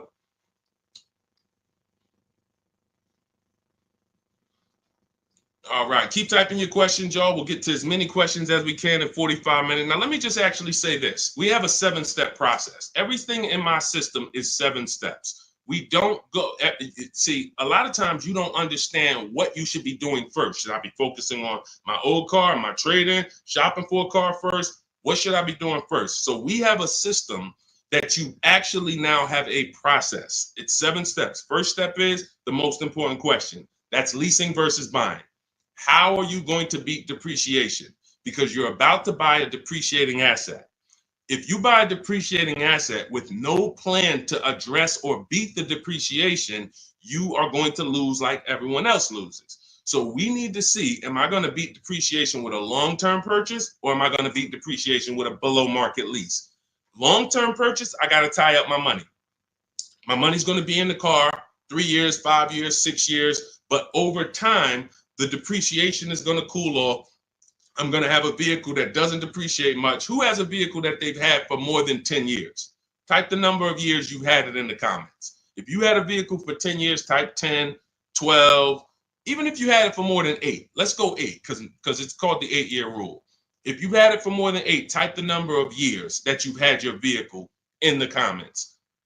Let's see how many long-term people we truly have, because not a lot of people are long-term. Like every time I ask this question, we don't get a lot of people that's like, yeah, 8 years, 10 years, 12 years, 15 years. Look, we don't have many people that can say they even have a car on here that they've had for more than 10 years, more than 8 years. But you're tying up all this money in these cars, and then you're going and you're replacing them in 5 years and 6 years. And look, Sharon, 14 years. God bless you, Sharon. That's a long-term person. Look, Ray Johnson, 9 years. That's a long-term person. So they don't have to worry about depreciation. Their car right now is worth the same amount it'll be worth about a year from now. If Ray's car is worth $9,000, a year from now, it's going to be close to 9. He's beat depreciation. So if you're not buying cars to beat depreciation, you shouldn't be buying them, because you're not going to beat depreciation in the short term. You can't. It's impossible. The only way to beat depreciation as a short-term buyer is to get below market leases, because you're never tying up your money in that car. Not regular leases, below market leases. Big difference. Go ahead, Dolan. I see we had a question come from TikTok. Let's throw them up.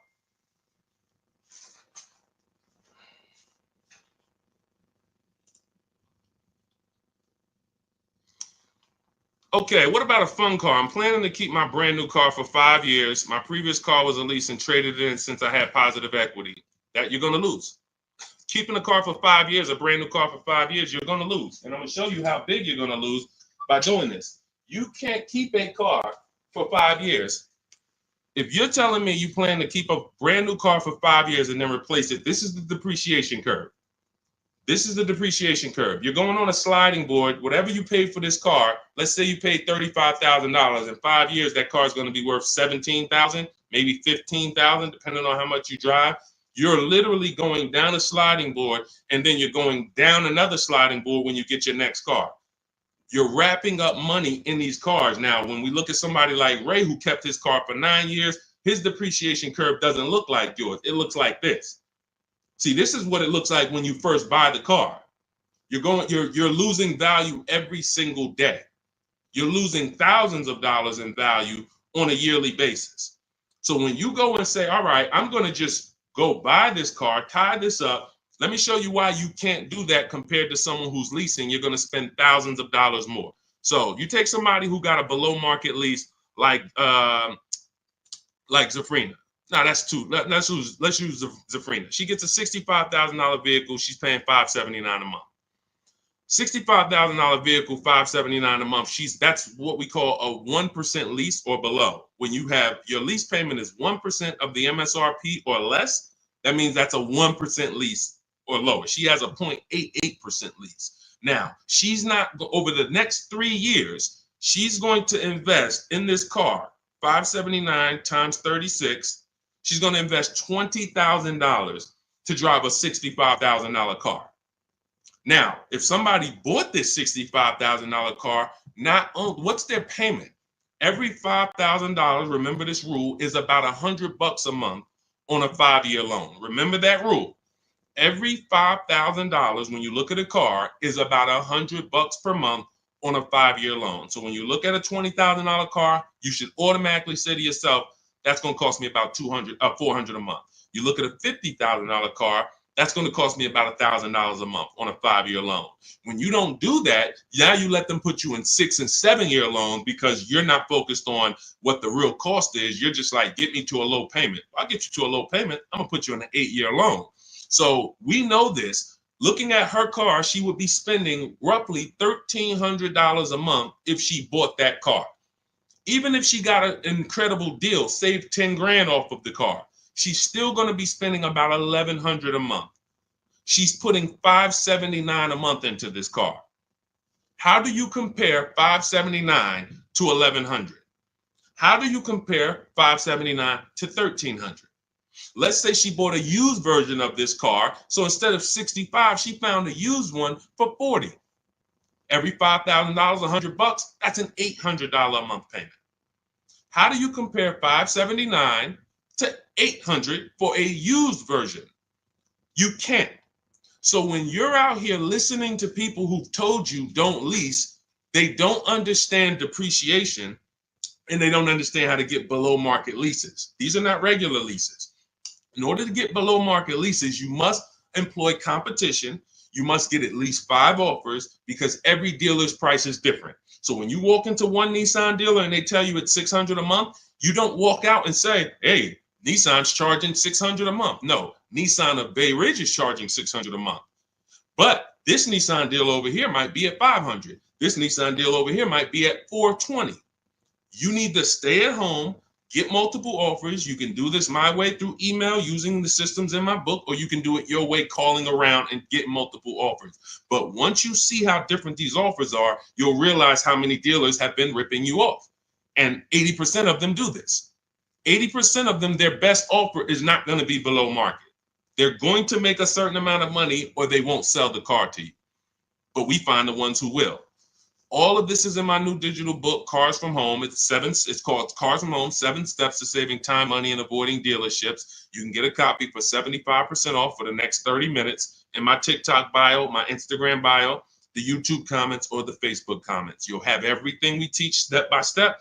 You can Google the book, Cars from Home. It's already 5-star rated. We've already got tons of people using it, talking about it. And this is what I want for you. I don't want you paying above market or market value like everyone else is paying. You need to be paying below market value. And the only people that pay below market value are people with strategy.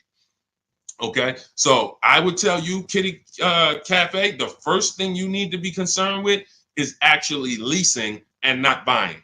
You said you were a leaser. See, and oftentimes people who go from a lease to a purchase, I'm sorry to say you didn't get a good lease deal. Because if I'm paying, think about what Zafrina's paying. Let's continue to use Zafrina as an example. If Zafrina's paying $579 a month for a $65,000 car, $579 a month only gets her about $28,000. Let's call it $30,000 on a loan. So for her to go and get the same $579 payment, she's going to only have about $30,000 to spend on a car. If she goes with a 6-year loan, maybe she can get like a $33,000, $34,000 car. That's it. That's her loan. So she's going to have a hard time going from a $65,000 vehicle to a $35,000 vehicle. Most likely she's going to get something used. It's going to be older, and she's going to be like, wow, I'll just keep leasing. But if she was paying what other people are paying for this same Jeep, which is probably, I would say a lot of people for the same Jeep would probably be paying about $800, maybe $900. People with no strategy, they're probably paying $900 a month to drive this $65,000 car. It's easy to justify. So they're paying $800-900 a month. Then yeah, she might say, well, maybe I'll just buy something because I'm paying almost $1,000 a month to lease. But that's the difference between a below market lease and an average lease. There's a big difference. All right. Go ahead, Dolan. Next question. The leasing versus buying thing is really what's hurting a lot of you. The leasing versus buying thing and the not getting below market leases. There's so many bad things about what's been out here with leases. It's horrific. I spend every day putting out information trying to dispel this. But I realize there is so many voices that have told you guys things, but here's the thing. I talk numbers and I show numbers. If you pay attention, the people who tell you about leasing never talk numbers. They never show you numbers. All they do is rent. Leasing is renting. Leasing limits you. You limit, they pick your mileage. You pick the mileage. It's so much bad information. But I've been leasing since I'm 22 in the car business. Got my first lease, Pontiac G6, $20,000 vehicle. I was paying $256 a month for it. Meanwhile, I had a friend, they're paying almost $500 for a Toyota Corolla. We both got a car for about the same time. They're paying $500. I'm paying $256. I'm seeing what they're going through with their car breaking down, getting older, because they kept the car for a while, getting older, and now I'm on my second car, paying a low payment. And as a young person, you don't want a $500 payment. I didn't need a $500 payment when I was 22. Just had my daughter. I needed that $256 payment.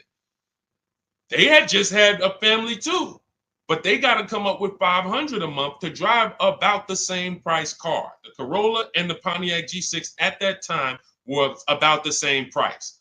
You can't justify to me in any way that makes more financial sense. There's nothing you can say to me unless that person's going to keep the car, pay it off, and then keep the Corolla forever. If you're going to keep the Corolla for 10 years and then you pass it down to your daughter or your son at their first car and now you just got an extra car, that's a different story. You shouldn't be leasing if you're that person. But if you're a 5-year, 6-year owner, 7-year owner, and you're just paying these high payments, you pay your cars off, and then you go back into another finance, you're just overpaying. You're throwing thousands of dollars out in the garbage, and there's no way around it. You put me against anybody. You put me on the stage with Dave Ramsey himself, the guy who has programmed thousands of people never to lease cars, and you give me 15 minutes. I don't need 2 hours with Dave. I don't need to debate you for 2 hours, Dave. If we're not talking about investing in mutual funds, you do a great job there. We're talking about the financial aspects of below market leases. Let me show you what a below market lease looks like. Let's consider what a person who buys their car is going to pay versus a person who gets a below market lease. Let's look at the resale values of this person who buys their car. When they go to trade that car in, what they're going to get back. And let's look at the net money they have lost compared to the person who got the below market leases. I will prove it to you in 10 to 15 minutes. And are you willing to tell your millions of people that you have programmed incorrectly because you know nothing about buying cars? You have programmed people based on you being a financial advisor, not a car person. You haven't seen thousands of car transactions to be able to say what you're saying. I've been involved with credit. Credit's a big part of what I do over the last 15 years. I don't teach it. Why? It's not my expertise. It's not my lane. It's easy for me to say, hey, I got a lot of people need to know about credit. Let me just start giving y'all some credit advice. No, because I respect the people who have learned credit to the T. Dave Ramsey decides I want to teach about cars. That's where he has led millions of people astray. And he has thousands of people investing in cars, short term, losing on resale, getting killed by depreciation. And they're like, well, Dave told me to do this. It's hard. It's hard to help. It's hard to get those people to unlearn.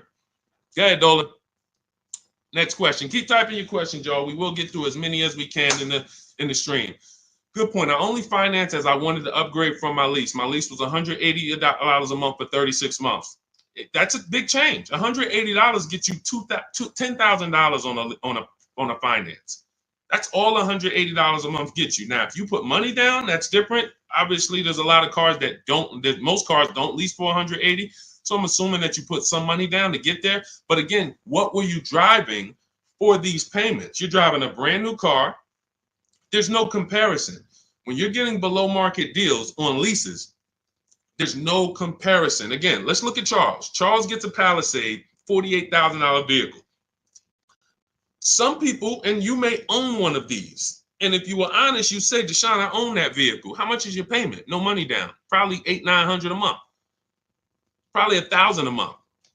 He's paying $597.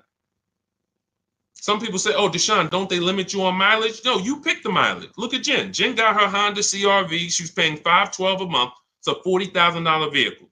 That's normally $800 a month to buy on a 5-year loan. She's paying $512 a month, and then she upgraded the mileage from $12,000 to $18,000, and her payment went from $512 to $563.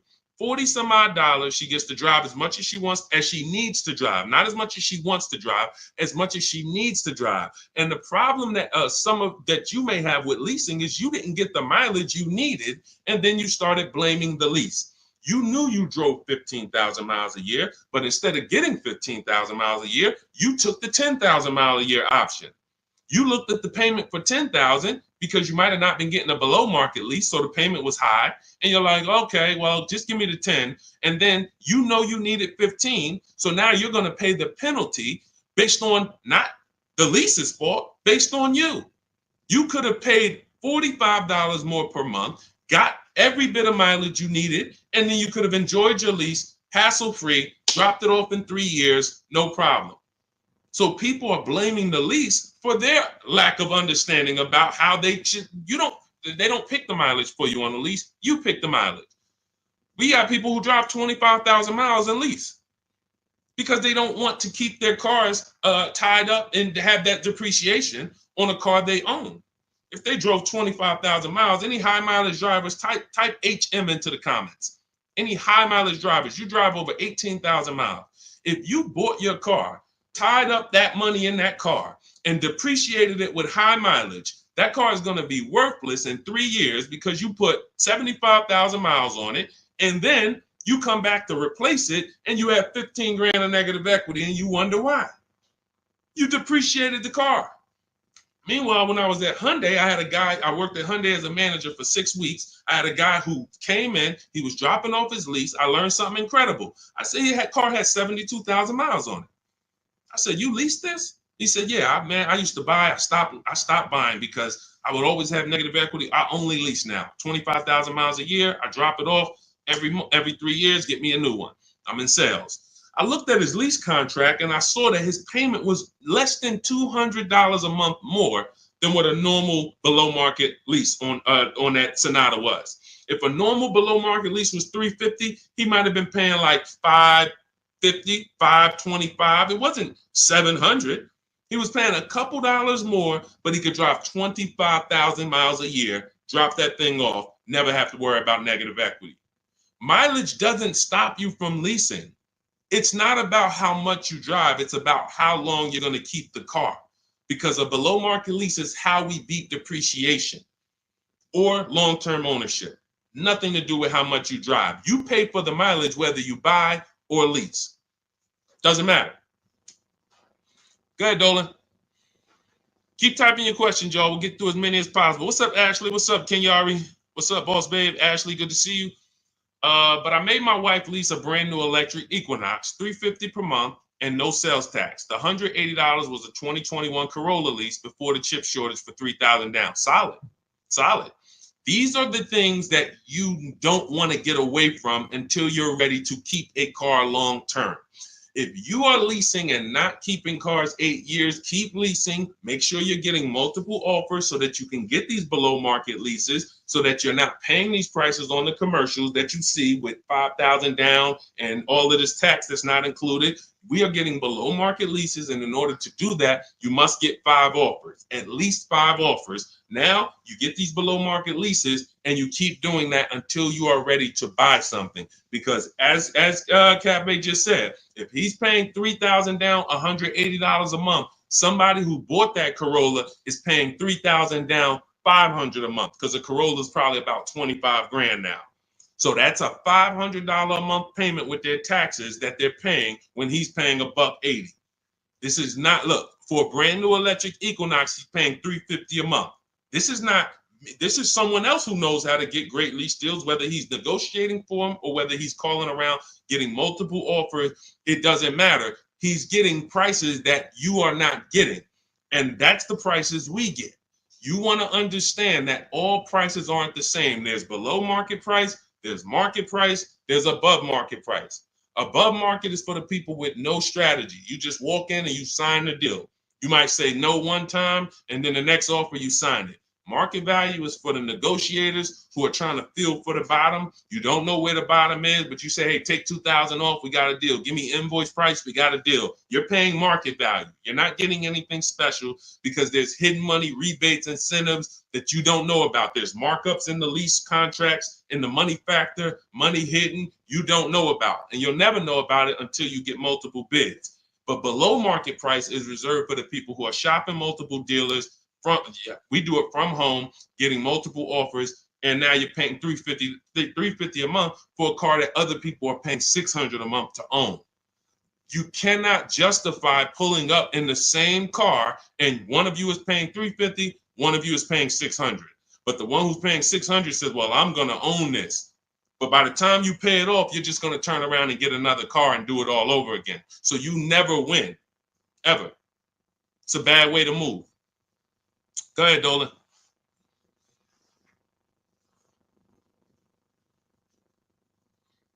What's up, Ray Johnson? Do you need to...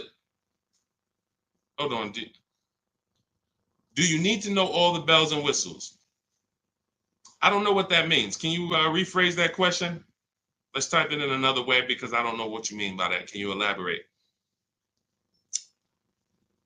What about the people that drive high miles? You should still be asking yourself, how am I going to beat depreciation? The first step in my process is to determine what I'm going to do to beat depreciation on this depreciating asset I'm buying. So if you're a high mileage driver, you drive more than 18,000 miles per year, you're depreciating your car so rapidly that in 5 years, you're going to have, call it 100,000 miles plus on the vehicle, but your loan does not move that fast. Most of your loans are going to move this way, but your depreciation is moving like this because you are just using the heck out of the car. This is point and proof that you pay for usage, whether you buy or lease. If you bought a car and put 100,000 miles on it, you do pay for that. If the same person bought the same car, but they only put 50,000 miles on it, their car's worth more than yours. They can sell it for more. So you lose based on your usage.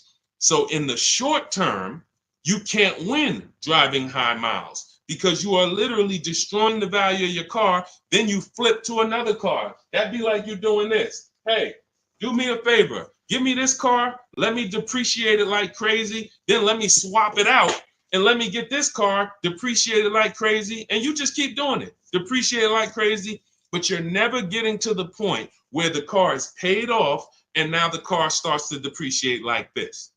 That's for the people. If you have a car that you've had for 10 years, 12 years, 9 years, 14 years, this is what the car is depreciating like. You're losing a little bit every year.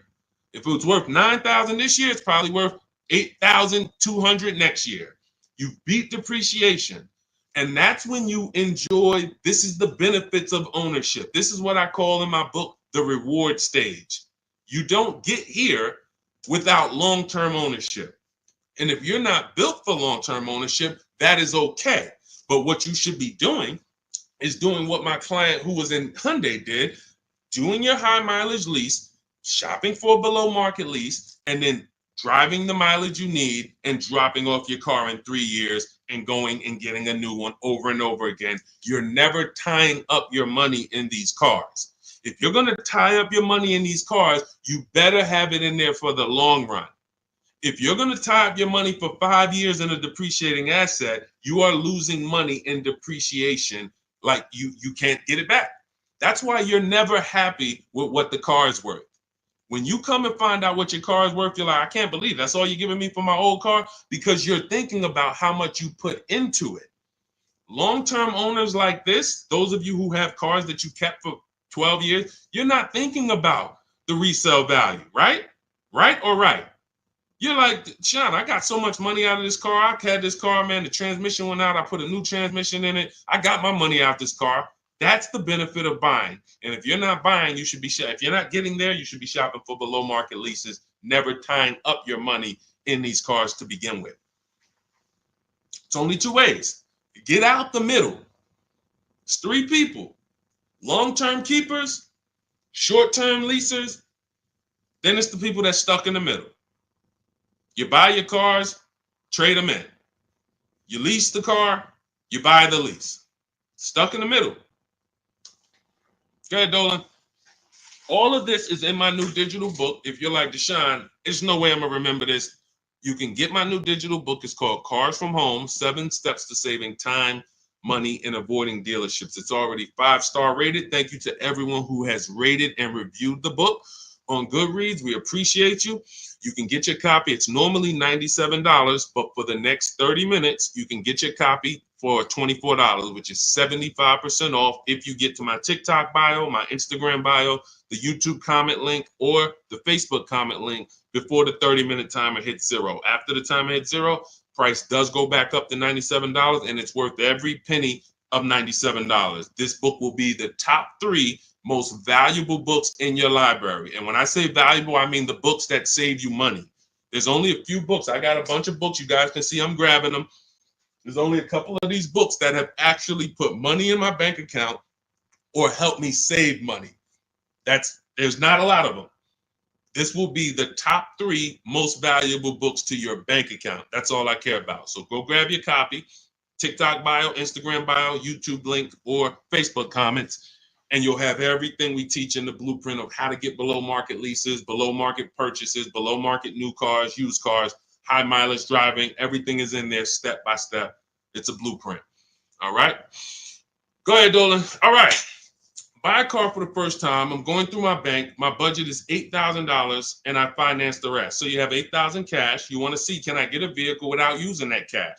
So if you're talking about financing, first thing you want to decide is, what can we get without a down payment? So depending on where I want my payment to be, let's say $350 a month. Maybe I want it to be $350 a month for 5 years. Well, can I get a car with everything I want, everything I need, $350 a month for 5 years? That's my budget. If I could do that, I don't need a down payment. Now, if you say, okay, $350 a month for 6 years, no money down, that's a little more money. If you say, all right, $350 a month for 5 years, but then I'm going to use some of my down payment. Now I can get even more car. And then your max budget might be $350 a month with my down payment for 6 years.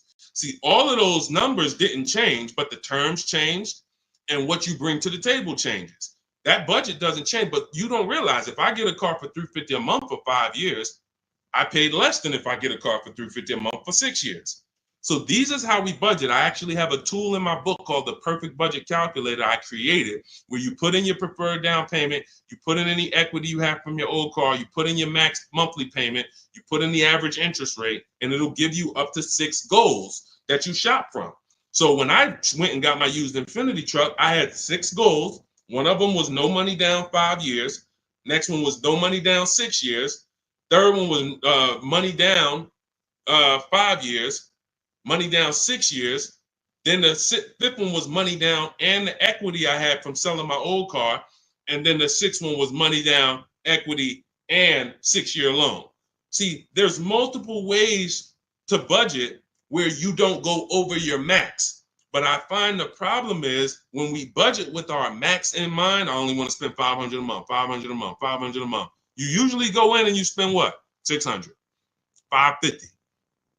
You're putting $1,500 on a credit card because you didn't calculate the taxes. The tool in my book, the Perfect Budget Calculator, calculates the taxes in your state. So you don't go in and say, oh man, I didn't know there was another $3,000 in taxes and fees. Who's had that happen?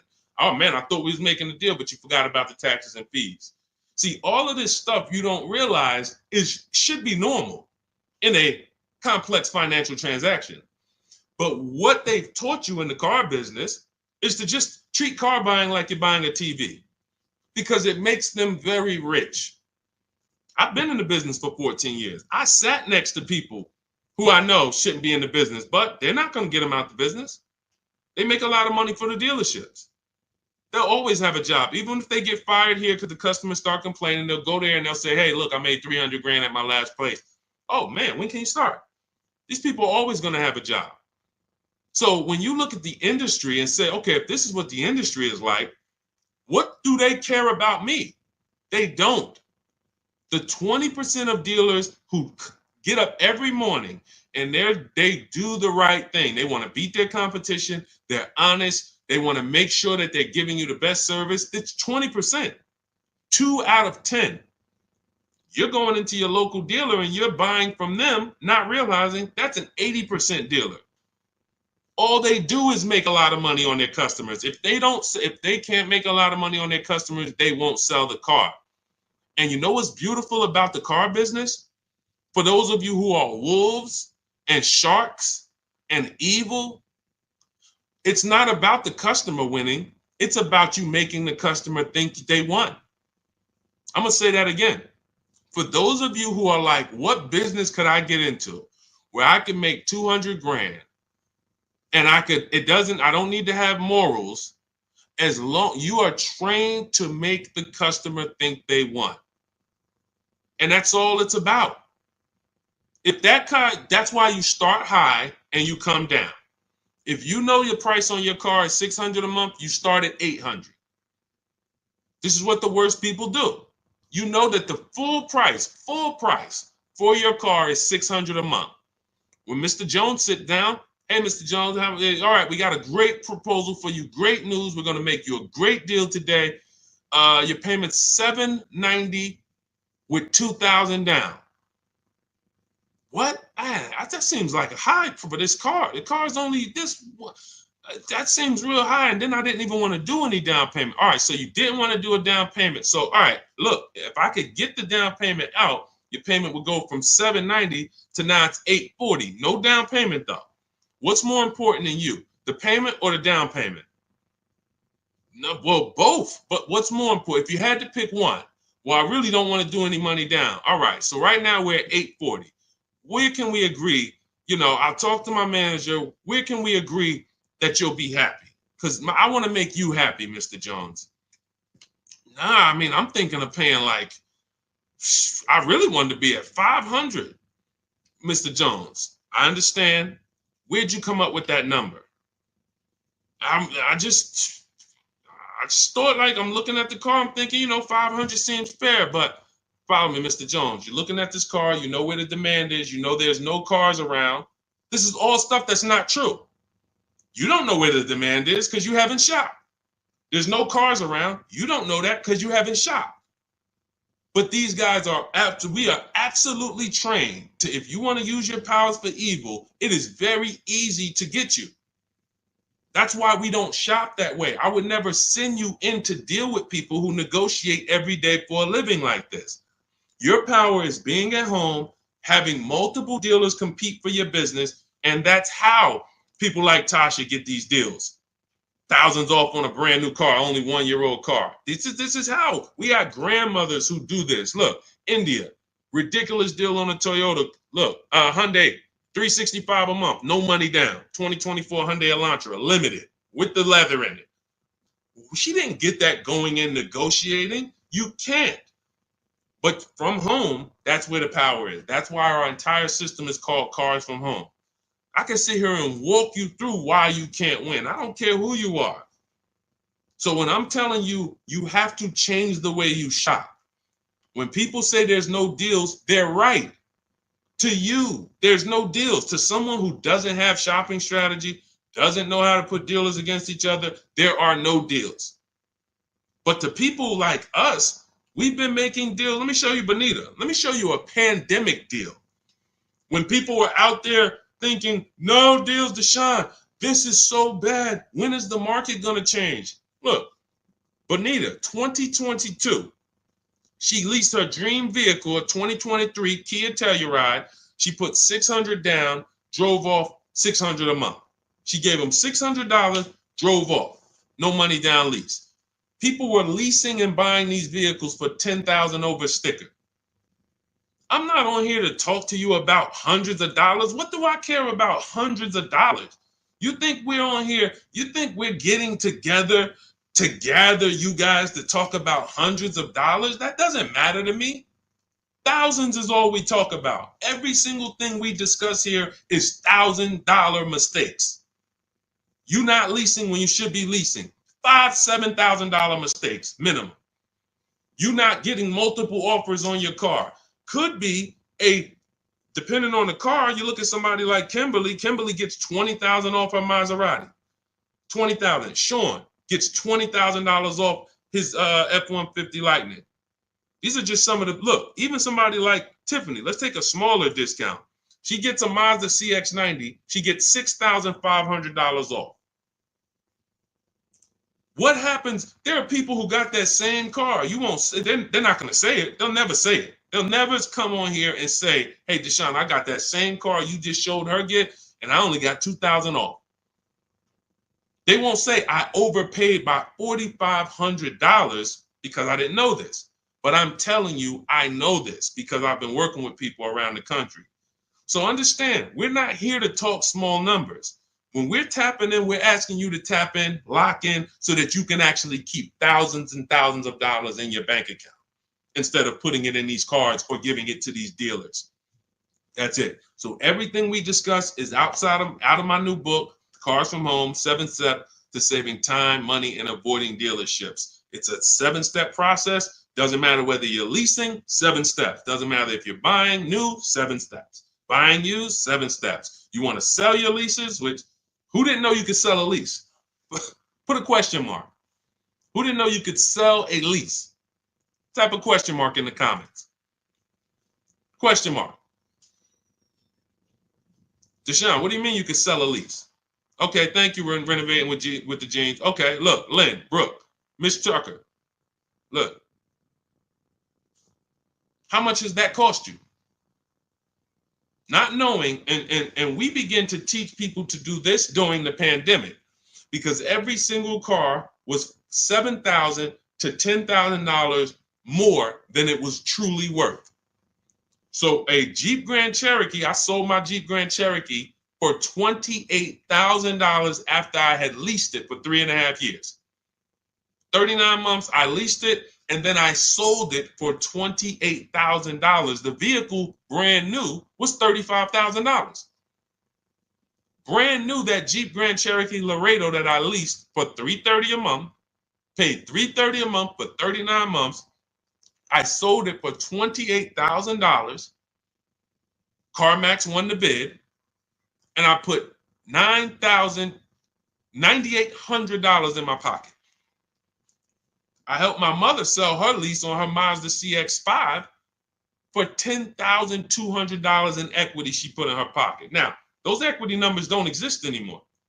That was a once in a lifetime seller's market. Well, so far in our lifetime, so far, there's people who still want that. They still are basing, and you may know people who are like, hey, well, I'm gonna buy this car and I'm gonna flip it because I bought a 2019 Mustang and then I sold that Mustang in 2021 and got all my money back. Try that again. You're gonna lose everything. It's over. It's over. That was a limited inventory, global shortage, chip shortage. Everything's worth $7,000 to $10,000 to $12,000 more. Those who cashed out won. Those who cashed out at that time won big. You can look back over history, and I helped a lot of people do that. You can look at my videos. Some of my biggest videos, 5 million views, 3 million views, was how to cash out. People coming on there, yo, I just sold my lease. I made $7,000. Yo, I made 10 grand because of you. Yo, I sold 2 leases. I'm telling everybody during the pandemic, cash out, cash out, cash out, cash out. You won't be able to do this again. But there's still money to be made if you have equity in your lease. There's still $2,000, $1,700, $3,000, $4,000. Some of you low mileage people who you lease, but you only drive 5,000 miles a year. There's equity there. But you got to know how to get it. You got to know how to get bids. What's the process? And get we get bids from CarMax, Driveway, Carvana, Kelly's Blue Book Instant Cash Offer. What is that strategy alone worth? Just the cash out, just the equity assessment, step 2 in my process is worth. For those of you who trade in cars, that right there, one step out of my 7-step process is going to be worth thousands of dollars to you.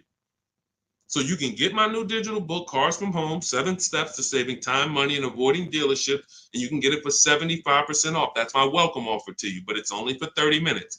You go to my TikTok bio, my Instagram bio, the YouTube comments, or the Facebook comments, click that link, and get your copy for 75% off. You won't even pay the $97 price. You'll pay $24, but you got to get there before the timer goes to 0, and then it goes back up to $97, which is worth every penny. Book's worth every penny of $97. It'll be in your inbox in 2 minutes. And make sure as soon as you get the book, you screenshot the thank you page, because the link to open the book is actually on that page. You open the book on that page, and I also email you a copy, but my support team's email is actually on that page as well, because sometimes you type your email wrong, you're typing fast, you're trying to hurry up and get it before the sale, and then you end up typing your email wrong. We can't send the book to a wrong email, so that you'll have my support team's email there. But this is the most serious thing outside of buying a house. There's nothing more serious to me. And some of you are not going to even buy houses. Some of you like, Deshone, I'm a renter. I don't plan on buying. That means the car is your most expensive purchase. And you're going to do it over and over again. You might have 5, 10 of them in your lifetime or more. You lose $5,000 on every one because you didn't have strategy. That's a tough gig. That's a tough gig. I wouldn't want to be in that situation. And I'm not going to be. And anyone who's listening to me is not going to be. Go ahead, Dolan. Let's keep the show on the road.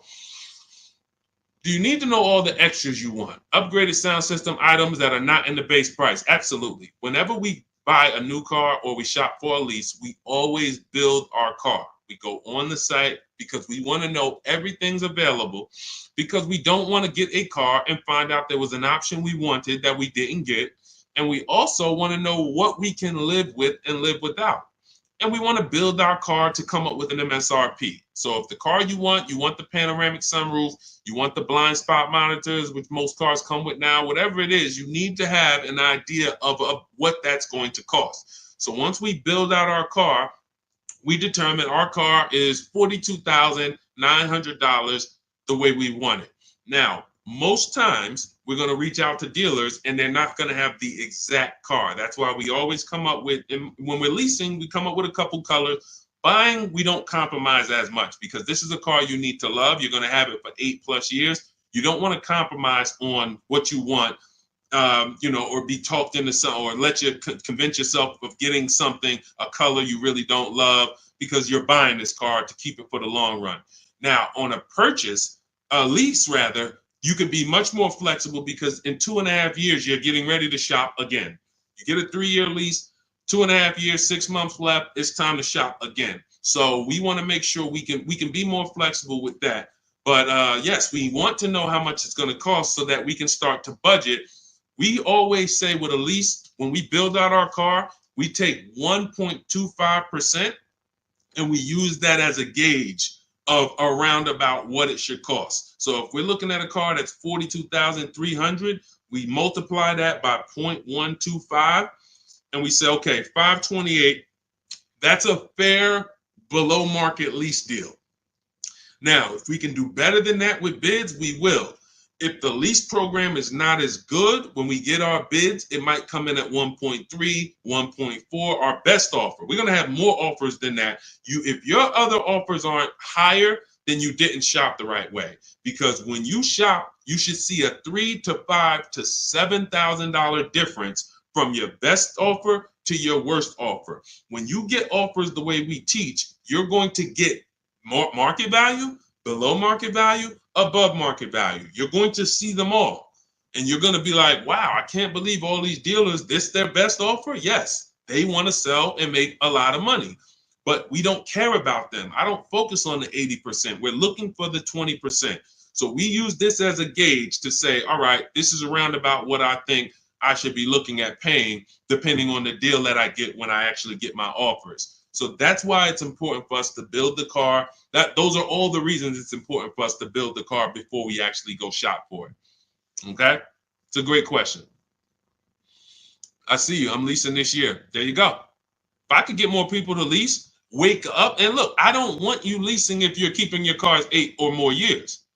That's the key, because sometimes people will come on the stream, hey, is this all about leasing? No. If you're buying, there's so many things you need to know about getting below market purchases. New cars, used cars, we haven't had those questions come in. People are not really asking questions about used cars and things of that nature, but I'm answering the questions that Dolan puts up that you guys are writing. So when we look at purchasing, there's a ton of questions that we got to look at, ton of questions. But when it comes to people not keeping their car 8 years, you should be shopping for leases. You're not keeping a car long enough to beat the depreciation. The depreciation's going to kill you, not the loan. Doesn't matter. Loans, okay, you could pay cash. Doesn't matter. The depreciation's going to kill you. That's what you're doing. You're buying a depreciating asset, trying to keep it short term, flip it, and do it again. You can't win. The only way to win with a depreciating asset is long-term ownership, or never tie your money up in it in the first place, which is a below market lease.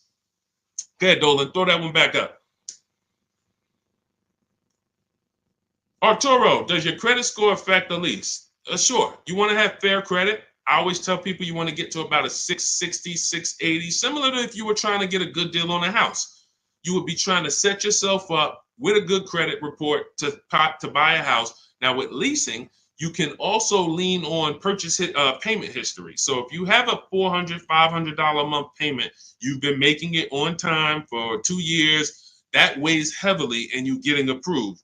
I always say it's nothing that gets you approved for a new car like a paid on-time payments for your old car. The banks look at that and say, well, hey, we can see, yeah, credit cards might be high, but they never miss the payment on their car. They never miss that $500 payment. That means something to the banks when your credit score is a little in that marginal in that marginal range or that mid range. So I always tell people, get to a fair range, work on your credit so that you're able to lease, and don't tie up your money in a long-term purchase because you can't lease right now. If I couldn't lease right now, my only mission would be to get an inexpensive car, get my credit to a 660, 670 to lease. I wouldn't be trying to get a Dodge Charger, $20,000, $30,000, $40,000 car. I'm going to pay 20% interest. And when I go out to replace that car, I'm going to have so much negative equity because the interest alone is going to bury me because I don't have good credit. So now I'm no closer to leasing. My payment is going to be high. And I usually end up with an older car because I'm trying to squeeze my way into a nice car that I could show off and feel good about. Nah, I mean, I work hard. I want to be able to drive something that, I feel good about. But you haven't qualified yet. You haven't qualified to drive something great yet. If you have a 500 credit score, 600 credit score, you're not qualified to drive something ideal yet. You should be sacrificing to get set up so that I can make a power move. And what you do in getting set up is you get the least expensive car. that you can get a loan on.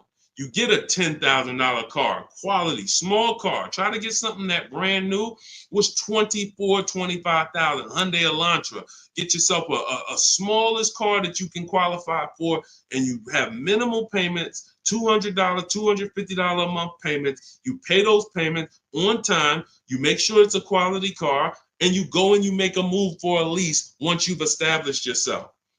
Or you can just do what other people do and say, you know what, who could get me in this brand new whatever, or who could get me in that, used Mercedes? And you're going to lose in every way. The quality of the car is not going to be ideal. The loan is going to be out of control. The interest is going to be great, ridiculous. You might not get a great price on the car because you come in looking desperate. You need a car, not want a car. You need a car. So nothing is working for you. Everything's against you. So it's much better for you to discipline yourself. Say, look, I don't mind driving something that I don't feel great about, but I'm working on my credit. I'm going to make these payments on time. I'm going to get myself to a 660. I'm going to have 2 years of on-time payments, and then I'm pulling off the lot in a brand new lease. Power moves. That's a plan. Go ahead, Dolan. And in my book, that's called the SMART car strategy. It stands for saving money at the right time. If you can't qualify for a lease, your only goal should be to set yourself up to lease. Now, if you're buying and your credit's not good, I'm an 8-year person. I keep my cars 8 or more years. Nothing wrong with buying a higher priced car and refinancing it later.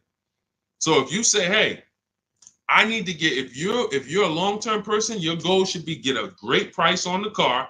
You're going to pay more in interest and then fix your credit. And instead of changing the car in 2 years to a lease, you would change the loan, refinance, and then you would keep the car.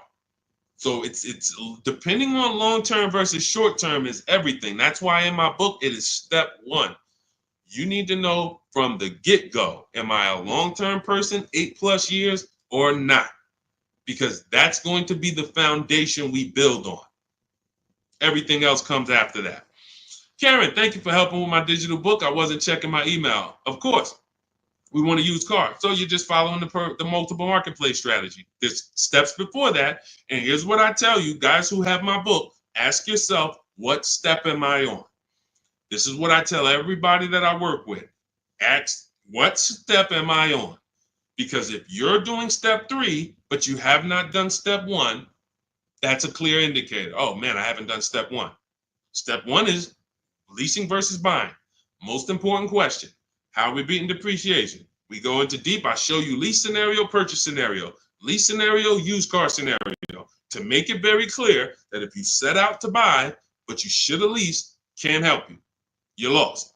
And I talked about that earlier. We ran Zafrina's $579 a month payment versus what a new car would cost her, which would be $900 or $65,000 car. That would have been $1,100. Or a used version was $800. So you can't compare that. If you go out and you get a great deal on a purchase and your payment's $700 a month, then that means that lease payment probably would have been $400 a month. There's no way to, how do I get out of this? You shouldn't have been in it. That's why this is step 1. So what was that question? What was that question? I don't even know how I got on that. Oh, you said I want a used car. Yeah. So so you want to ask yourself, where am I at in the process? Because we're not in the market until step 5. Step 5, we're in the market. That's when we're on our marketplaces, shopping, narrowing it down. We have specific ways we narrow down used cars.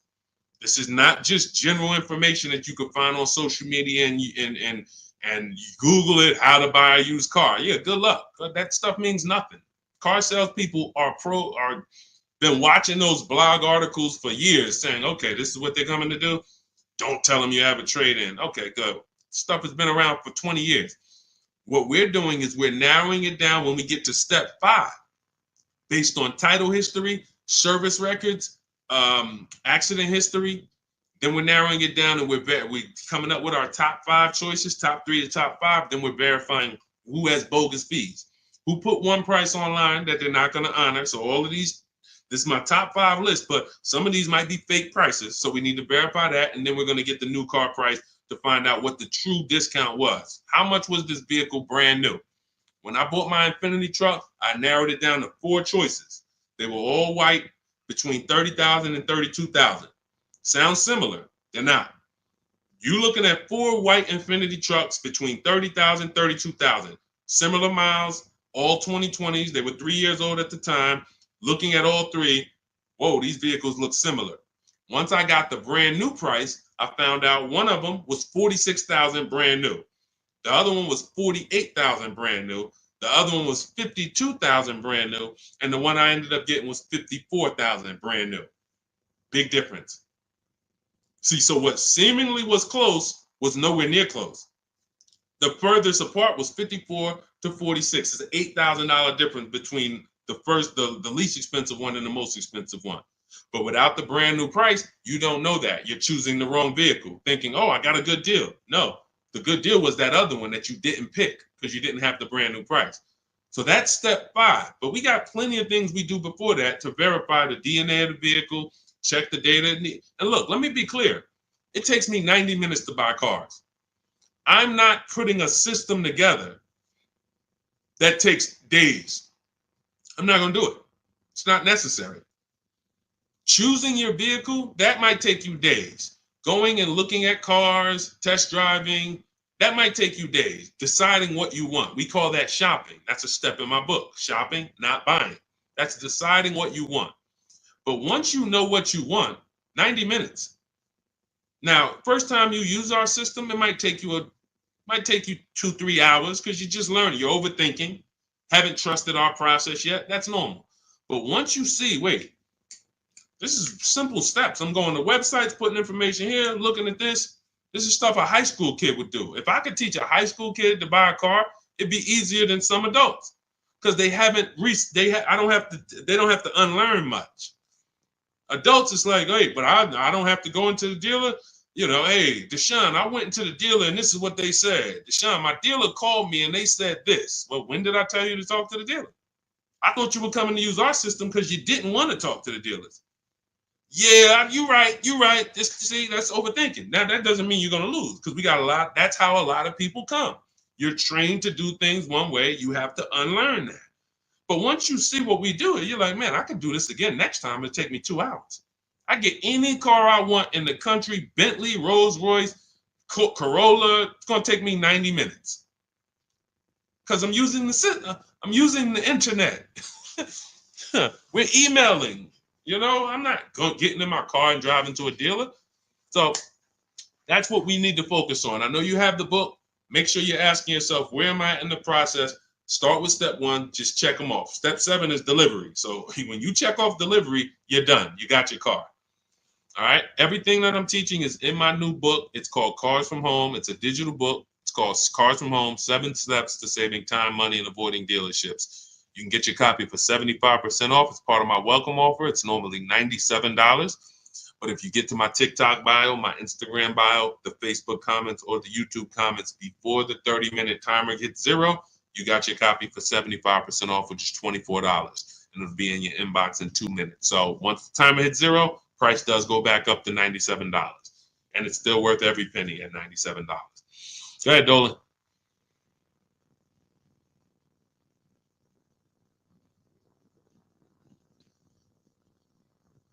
Dolan, you there?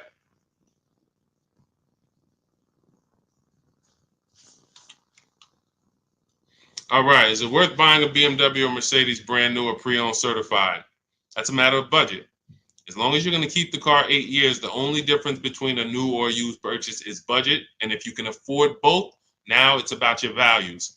Do you want a new car because you only buy a new car every 10 years and you're like, man, I'm going to treat myself, I could afford it? Or do you want a pre-owned car because you're like, hey, I want to treat myself, but I could also take a 2 or 3 year old one and I'll be just fine with that. Now, what I always say, if you're going to buy something close to new, 1 or 2 years old, you need to shop the new market first because you might overspend for a 1 or 2 year old vehicle because you don't know what the new market is for a brand new one. So, example, Kimberly saves $20,000 off her Maserati. Sean saves $20,000 off his F-150. Milligan saves $27,000 off her Mercedes-Benz. So when you look at these vehicles, and I show these deals, if you're on YouTube, if you're on YouTube, that's Melissa. If you're on YouTube or Facebook or Instagram, you can see these. You zoom in here, you can see she saved $27,000 off her Mercedes. And some of these vehicles, even with these leases, you'll see people have saved 10 grand, 7 grand. Now, let's take the more dramatic discounts over 10 grand. If you can save over 10 grand on a brand new vehicle, then that means when you go buy a 1-year-old one, what should you be saving? If I know that the new market is 10 grand off, then for a 1-year-old one, I'm looking for about 18 grand off. I'm not looking for 15 grand off. 5 more thousand, I'll get a brand new one.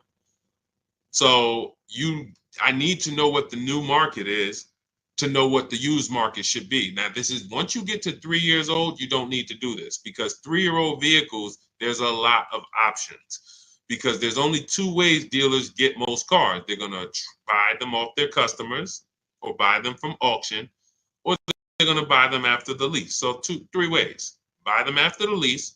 Most leases are 3 years. They're going to buy them from their customers. Most people don't trade their cars in 2 years. Or they're going to buy them from auction. And most people are not getting rid of their cars in 1 or 2 years. So you don't have a lot of options to choose from. You have limited competition.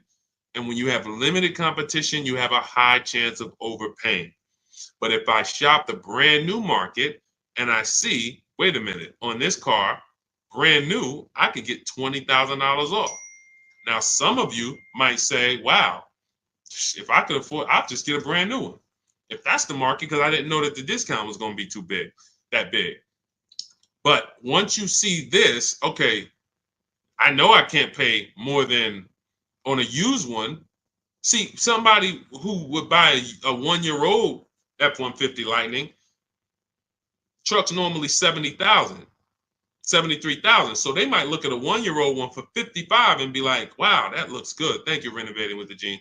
They might look at it and be like, okay, wait, this is a 1-year-old vehicle and you asking 55,000 for it? That sounds good. Because it's brand new. How much is it brand new? Well, 73 brand new.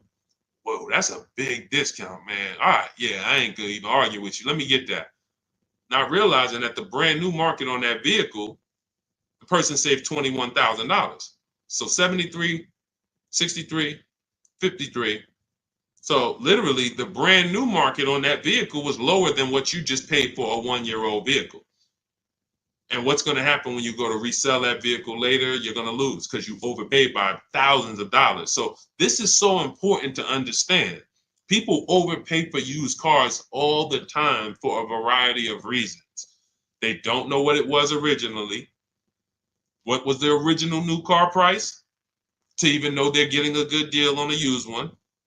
They don't know what the actual new car, again, this is for the 1 and 2 year people. You got options because somebody asked, hey, should I buy brand new or should I buy pre-owned? That means you probably have the money to afford both. So you might go out and buy a 1 or 2 year old pre-owned. But if you're like Milligan and you bought one of these electric ones, she saved $27,000. If you went in and you bought a 1-year-old one and you got 20 grand off, you might think you won. But she got 27,000 off a brand new one, which means if I saw 27,000 off a brand new one, for a 1-year-old one, I want 35 grand off. I want 38 grand off. The new market for this vehicle is very soft. So that means the 1-year-old market should be very soft. It's an extreme depreciation. Another reason why you don't buy these vehicles. Now, mind you, you know what I didn't mention?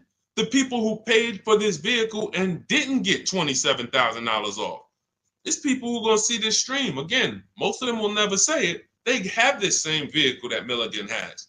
Same $73,000 vehicle. They went in, they negotiated. They said, listen, all right, come on, man, make it 10 grand. 10 grand off. And they went home thinking, hey, honey, you're not going to believe this. Guess how much they took off the truck? How much? 10,000 off. They in there, oh, I won. See something like this? That's why you can't feel for the bottom. Negotiating and feeling for the bottom, wondering, all right, I think I'm at the bottom. That sounds good. You can't win. In fact, I've showed you multiple ways you can lose huge like that, and people are losing like that. You can't feel for the bottom. You don't know what we have as the dealers. You don't know what rebates I have. You don't know how many incentives I have. You don't know if the manufacturer sent us extra money because we got to move these vehicles. You don't know any of that. You come in and asking for the invoice. All right, invoice on a $73,000 car, 6.5% markup. All right, invoice is 57, and a good salesman's gonna fight you for invoice. They're not gonna just lay down and give you invoice, even if they sitting on 20,000 in rebates. A good salesman is fighting for every dollar of the commission. So you've been, hey, how they gonna fight? They got 20 more thousand. You telling me they got 20,000 in rebates and they gonna fight me for 1,000? Yes, because it's perception. If they take off $10,000 for you in a heartbeat, you might think, wow, you took off 10,000 a little too fast.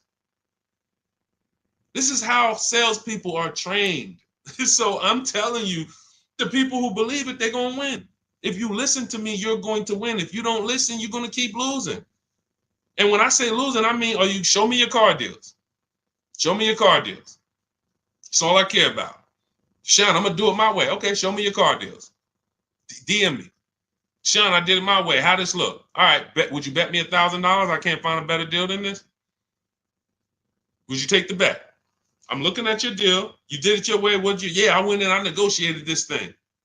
Okay. Would you bet me $1,000 that I can't find a better deal than this?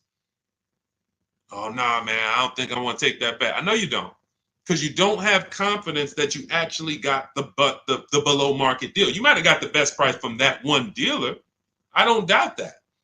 But that dealer is an 80% dealer, and his competition would blow this price away. But because you didn't talk to his competition, you never gave his competition an email, you never gave them an opportunity, you don't know that they would have beat this price by $3,000 or $5,000 or $10,000. That's what we do here. That's what Cars from Home is. That's why our system is called Cars from Home. All our deals, 90% of what we do is from home. 90%, and sometimes 100%. Only time we can't do 100% is if a dealer doesn't deliver or we're buying a used car. Used car, we must go to the dealer. We must test drive that. That's our last step in our process before we lock the deal up. We cannot, but we've had tons of people who never left their house. I have a couple of them on here. Delivered the car. Let's see if we got people on here. Leasing process went quick, sent the email. Anyway, I could pull up a bunch of people who just did. That's simple, because dealers this is 2024. Like, people think Carvana is the only place that delivers cars. There's plenty of dealers, especially the 20%, that'll bring the car right to your doorstep. Look, about 5 days I walked out. Yeah. Anyway, all right. I think we've done enough. Look, everything that we've taught today is out of my new book, Cars from Home, 7 Steps to Saving Time, Money, and Avoiding Dealerships.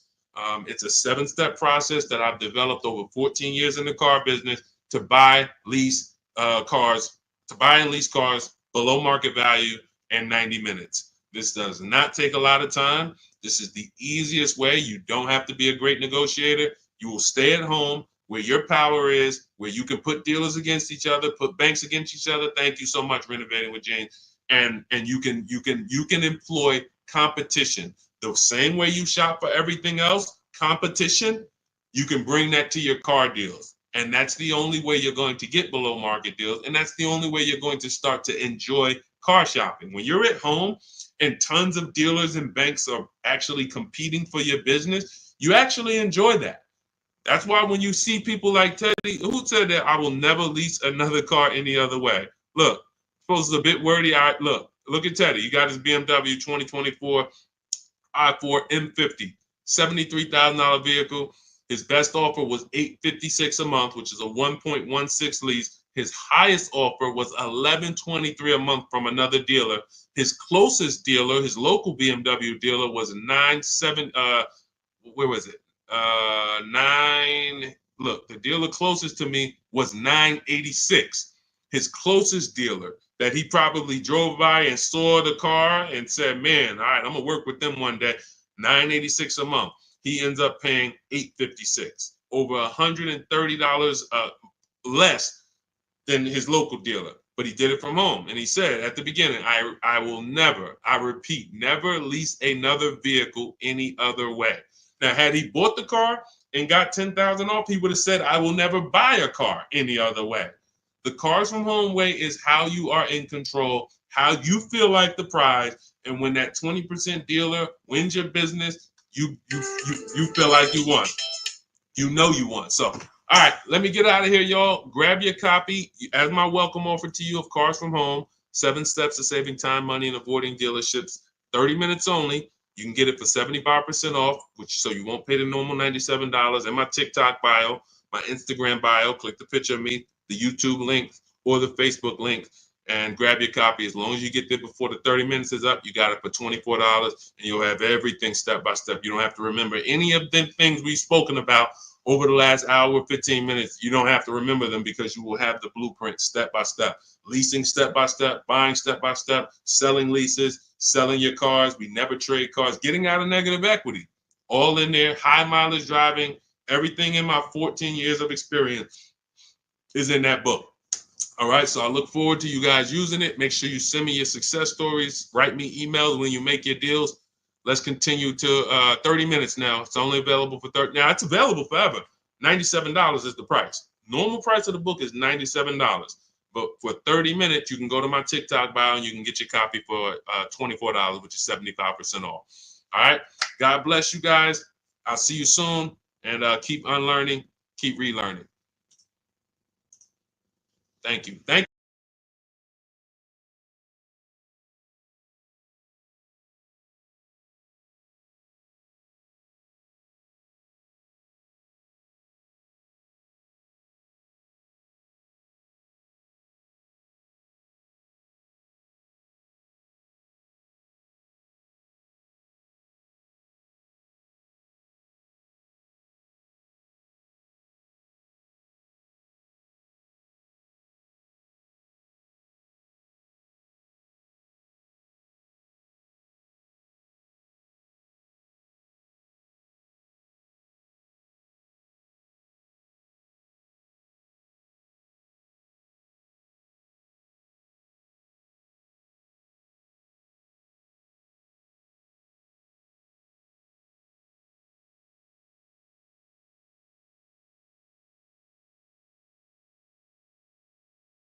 Cynthia Page, good to see you. But the first thing I want to do is warn everybody to tell your friends, sell their electric cars. Show them the video. Show them why. Because this guy just said to me, no, I really think electric cars are always going to have their place. What's going on? Good to see you, Isaac. I appreciate you. And could everyone share this broadcast if you're a sharer? I realize everyone's not a sharer, but to the sharers, could you share this broadcast? Shout out to you.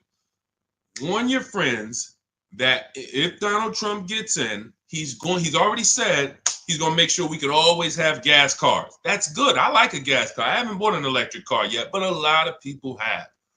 And the minute, automakers do not want to make electric cars. Take it from me. I was in the business for 14 years. They kept dragging their feet. What they did was they made better gas cars. Who remembers the V8 engines? Rest in peace. If you remember the V8 engines, type me. Who remembers the V8 engines? Type V8 if you remember when literally we had V8 engines up and down the road, vroom, vroom, vroom, 400, 500 horsepower engines. Those are a thing of the past for the most part. Why? Because automakers in the last 10 years started using turbochargers. You understand, Just Money? You understand? Started building turbochargers. And what they started doing was saying we can actually make vehicles that are not as hard on the environment. They also will produce similar horsepower and more torque. And we don't have to worry about having these issues with emissions and things of that nature. So they were taking steps to be more economic, more fuel efficient, and better for the environment. Now here comes the mandate to make half of the new cars electric by 2030. It started out as 2035. I don't know when it moved to 2030. The point is, 17 million new cars are sold a year. So 17 million new cars sold a year. That's a lot of cars to try to produce electric cars. That's why we got fires. I just asked Joseph Tepte. He saw the video. Who saw the video of the Tesla burning up the guy's house a couple days ago? Charging in his garage, whole house burns down. Why don't they want to make these cars? Too much liability. Too much liability. If they can escape that, they'd love it. They'd love to go back to 2019, not worrying. Let's just make some hybrids and let's make some fuel-efficient cars with turbochargers and things of that nature. What does that do for electric cars? The minute Donald Trump gets in, he announces gas cars are here to stay. Don't worry about it. Everyone's electric cars are going to be worthless. Your electric car that was worth 30 is going to be worth 20. You're going to lose 10 grand one day. Legislation changes things. Legislation affects the market. So my mission before Election Day is to get you to sell your cars. And if you're watching this as a rebroadcast, sell your car. Sell your electric car. Get into a gas car if you own your electric car. Go to CarMax, Driveway, Carvana, KBB Instant Cash Offer, AutoNation, and Car Gurus. Get your 6 cash offers. Sell these cars. You won't be able to. You will not be able to. You're going to be so far underwater.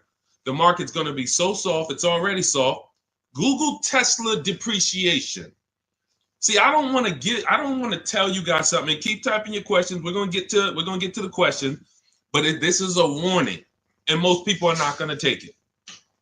Most people, just like when I warned people in 2022, do not go out and buy these overpriced cars. Learn to shop so that you're not buying used cars that are going to be worth half because they were selling them all through the pandemic. 80% of dealers were selling used cars that were just 10, 20 grand more than what they should have been selling for. I told them, don't buy these cars, shop around. Now what we got?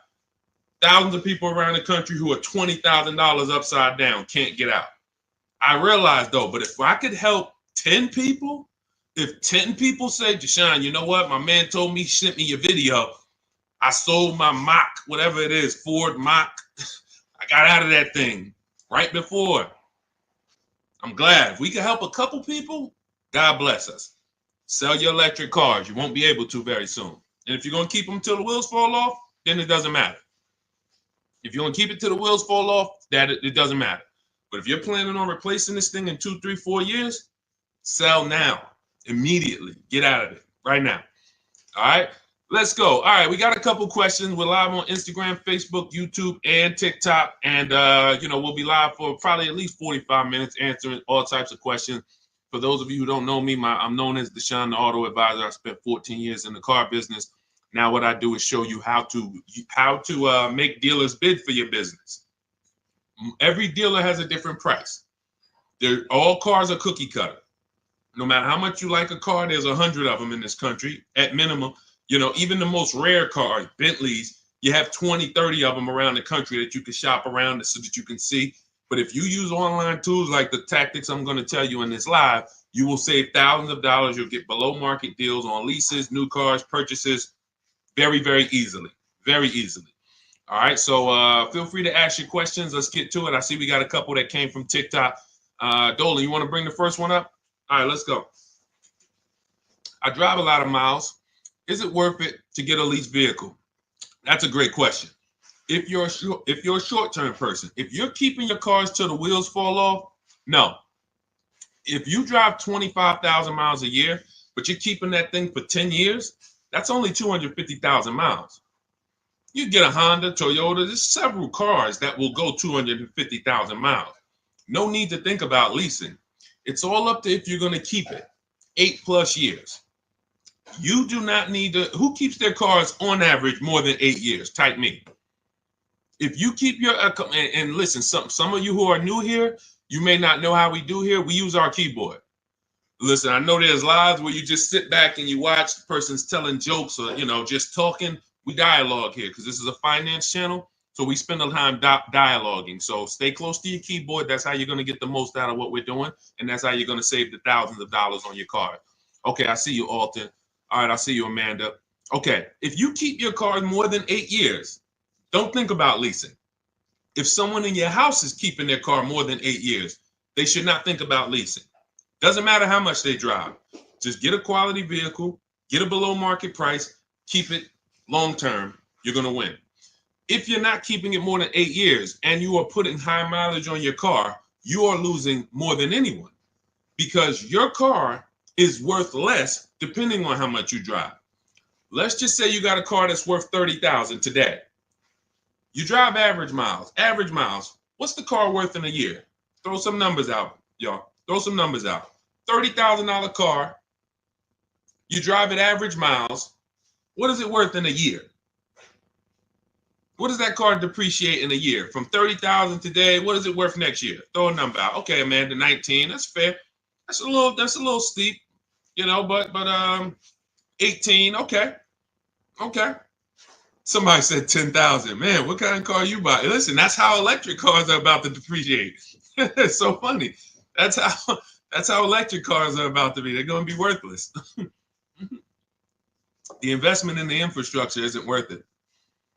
Okay, so now let's just say you have a $30,000 car. You drive it 40,000 miles in 1 year. 40,000 miles. Isn't it worth a whole lot less? Yes. So depreciation is what you're thinking about when you're considering when to lease.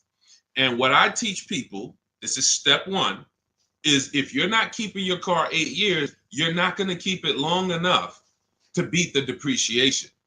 The depreciation is going to kill you. Now, cash buyers understand. All my cash buyers type dollar signs. Dollar signs. Cash buyers understand because they buy a vehicle. If they went to replace it in 3 years, they see what it's worth. They know what they put in. They know what they're getting back. And they're like, oh, this doesn't make sense. Payment buyers, they don't. Because all you really care about is payment. So they manipulate payments on you, stretch the loan out, 6-year loan, 7-year loan. You don't see how much you lost, and that's why you think you won. But in depreciation, cash buyers will always see how much their vehicle has depreciated. So how do we avoid it? Below market leases. In the short term, if you are not keeping your car long enough to let the depreciation cool off, then you should be shopping for a below market lease. Now, let me show you what a below market lease looks like because you may have never seen one. I'm sure you've seen lease commercials, 3,000 down, 4,000 down, plus tax, all of this. But this is what a below market lease looks like. You take, let me do an average vehicle. Let's take Raphael. This is a Jeep Grand Cherokee. Pretty popular vehicle, common vehicle. 45,000, let's call it a $46,000 vehicle. She got it for $549 a month. 1.19% of the MSRP, no money down. She gave him her first month's payment. She drove out of there. That's a below market lease. Let me show you another one. Look, India. She got a new Hyundai Sonata Elantra. 2024 Hyundai Elantra Limited. 36 months, $365 a month, no money down. That's a below market lease. So the key, there's 3 prices, whether you buy or lease. There's 3 prices you can pay. Market value, that's for negotiators. They're going to feel for the bottom. They're going to try to get to the bottom, but they won't ever know the bottom. So they're going to pay market value. Above market value is for people who just can't negotiate at all. You just kind of close your eyes and can't wait to get it over with. And then below market value. Now, how do we get below market leases and purchases? Competition. Very simple. Competition. Putting dealers against each other, buying cars like we buy TVs on Amazon, multiple offers, multiple options while we sit at home and let people bid and compete for us. That is below market shopping. Now, that's everything I teach in my new digital book. It's called Cars from Home, 7 Steps to Saving Time, Money, and Avoiding Dealerships. It's already 5-star rated. You can Google it. You can get a copy of it as part of my welcome offer for 75% off. It's normally $97, worth every penny. You can see all the reviews. But if you get to my TikTok bio, my Instagram bio, the YouTube comments or the Facebook comments before 30 minutes is up, you can get yours for $24. That's 75% off. So you go activate your link, click the link in those bios or in the comments, and you can get a copy for 75% off. And you'll have everything I teach in a step-by-step way to getting these deals. But for sure, to just sum up your question and keep typing your questions, everyone, we'll get to as many as we can. If you're not keeping your car 8 years, you should be shopping for a below market lease, no matter how much you drive. Only caveat is if you're doing Uber or something where you can't predict your miles, the more miles you drive, the more money you made. That's a different structure. But it's just if you're in a sales job or you're a realtor, no question about it. Leasing is for people not keeping cars 8 years, as long as you get a below market lease. Go ahead, Dolan. Next question. I see y'all running up the likes on TikTok. Shout out to everybody double tapping the screen. Let's go. Every time you hear something you like, if y'all keep double tapping the screen, y'all keep running those likes up. We appreciate you. And, shout out to the people who really support the movement, not the people who check into the broadcast, the people who support the movement, the sharers, the new followers, the people who tag their friends, the people who double tap the screen, the people who hit the like button. Shout out to y'all. We couldn't do this without you. We appreciate you. Banana phone, 10,000 down, 725 credit. What car should I get? It's a lot of them out there, man. Pick one that you like. And first things first, decide how are you already have the credit to buy or lease. I would really consider, see, that 10 grand down is how people, that car, if you don't buy a car right, which means you lease it, you buy it, but you should have leased, that 10,000 is going to be absorbed into that car. It's literally going to be sucked from your bank account into the car. You're not getting it back. You're not getting it back. So I'll give you an example. If we look at Zafrina got a $65,000 vehicle. No, that's Teddy. Let's use Teddy. $73,000 BMW he got. He put no money down. His payment's $856 a month. He used our system. We contact 25 dealers. Now you can do it your way. You want to call around, talk to managers, get offers. That's fine. I just recommend you get at least 5 offers. Because what we've seen, I've seen this, been in the industry 14 years. I've been helping people online for more than 3 years now, all around the country. 4 out of 5 dealers are overpriced. So once you get your offers, you need to get at least 5 for you to get the below market offer. But now he comes and he gets $856 a month, no money down. His highest offer was $1123 a month out of all the offers he got. He said he got 10 offers from home. That's why our system is called Cars from Home. We don't need to be in dealers to get below market deals. So if he had bought this vehicle, even if they gave him a big discount, instead of 73, let's say he got it for 63. Let's say he got 10,000 off. Let's round it up to 65, even though the taxes would be more than that. Let's round it up to 65. Every $5,000, I need my people who know this to get ready to type this. Every $5,000 that you borrow on a loan is about how much per month? Every $5,000 that you borrow on a loan, and I'm going to hop on Instagram because I want to see these comments. Thank you, Anthony Austin. Shout out to the people who tapped in. So check this out. If it's $100, it's $100 per month. So now, even if they got a new car, a big discount, $65,000, he's paying $1,300 a month. He's leasing it for $856 a month. So you can't make that make sense. There's a saying, it's taken off the last couple of years that math is not mathing. If I'm driving the same BMW as you and I'm paying $856, you're paying $1,300, you lost. Can we agree? Agree? Can we type agreed? If 2 people are driving the exact same car out the dealership, one's paying $856, no money down. One's paying $1,300, no money down. Can we agree to $1,300 loss? Can we agree? Agree, right? Okay, so this is deal structure. This is deal structure. Now, mind you, think of the scenario I just used. $73,000 vehicle. He got $10,000 off of it. That would be a good discount. I think anybody would feel good if that was the below market offer on a BMW, 10 grand off. I think anyone would feel good, man. I saved 10 grand off this thing, but you still lost. You're paying $1,300 a month for 5 years.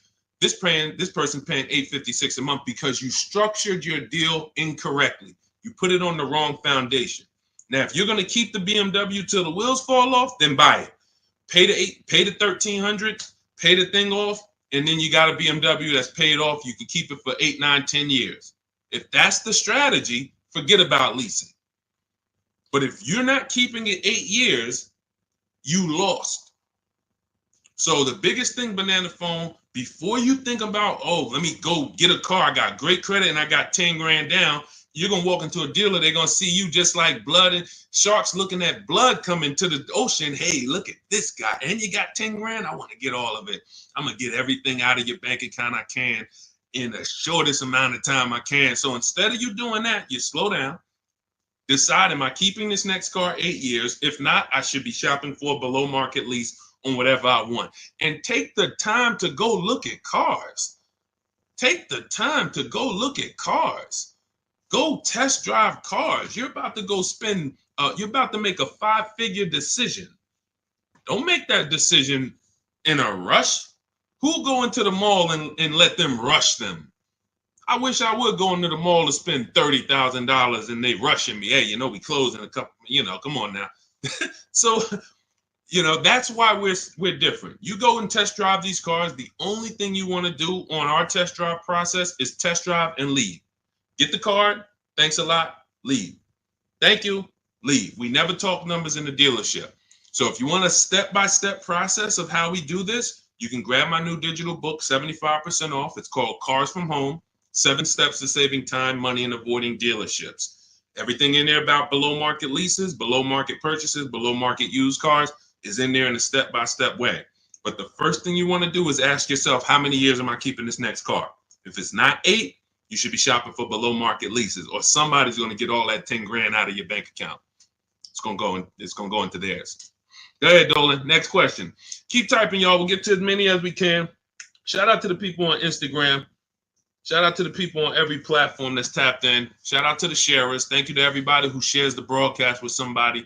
We cannot do this without you, and we appreciate you. Let's go. When should I tell them about the GM Family First discount? As soon as you're getting your offers. As soon as you're getting your offers. Now, let me tell you something about the people who have GM Family, X-Plan Ford, Mercedes Fleet, any special pricing where you think it's going to eliminate you needing to shop around. You're going to leave big money on the table because 4 out of 5 dealers are going to lie.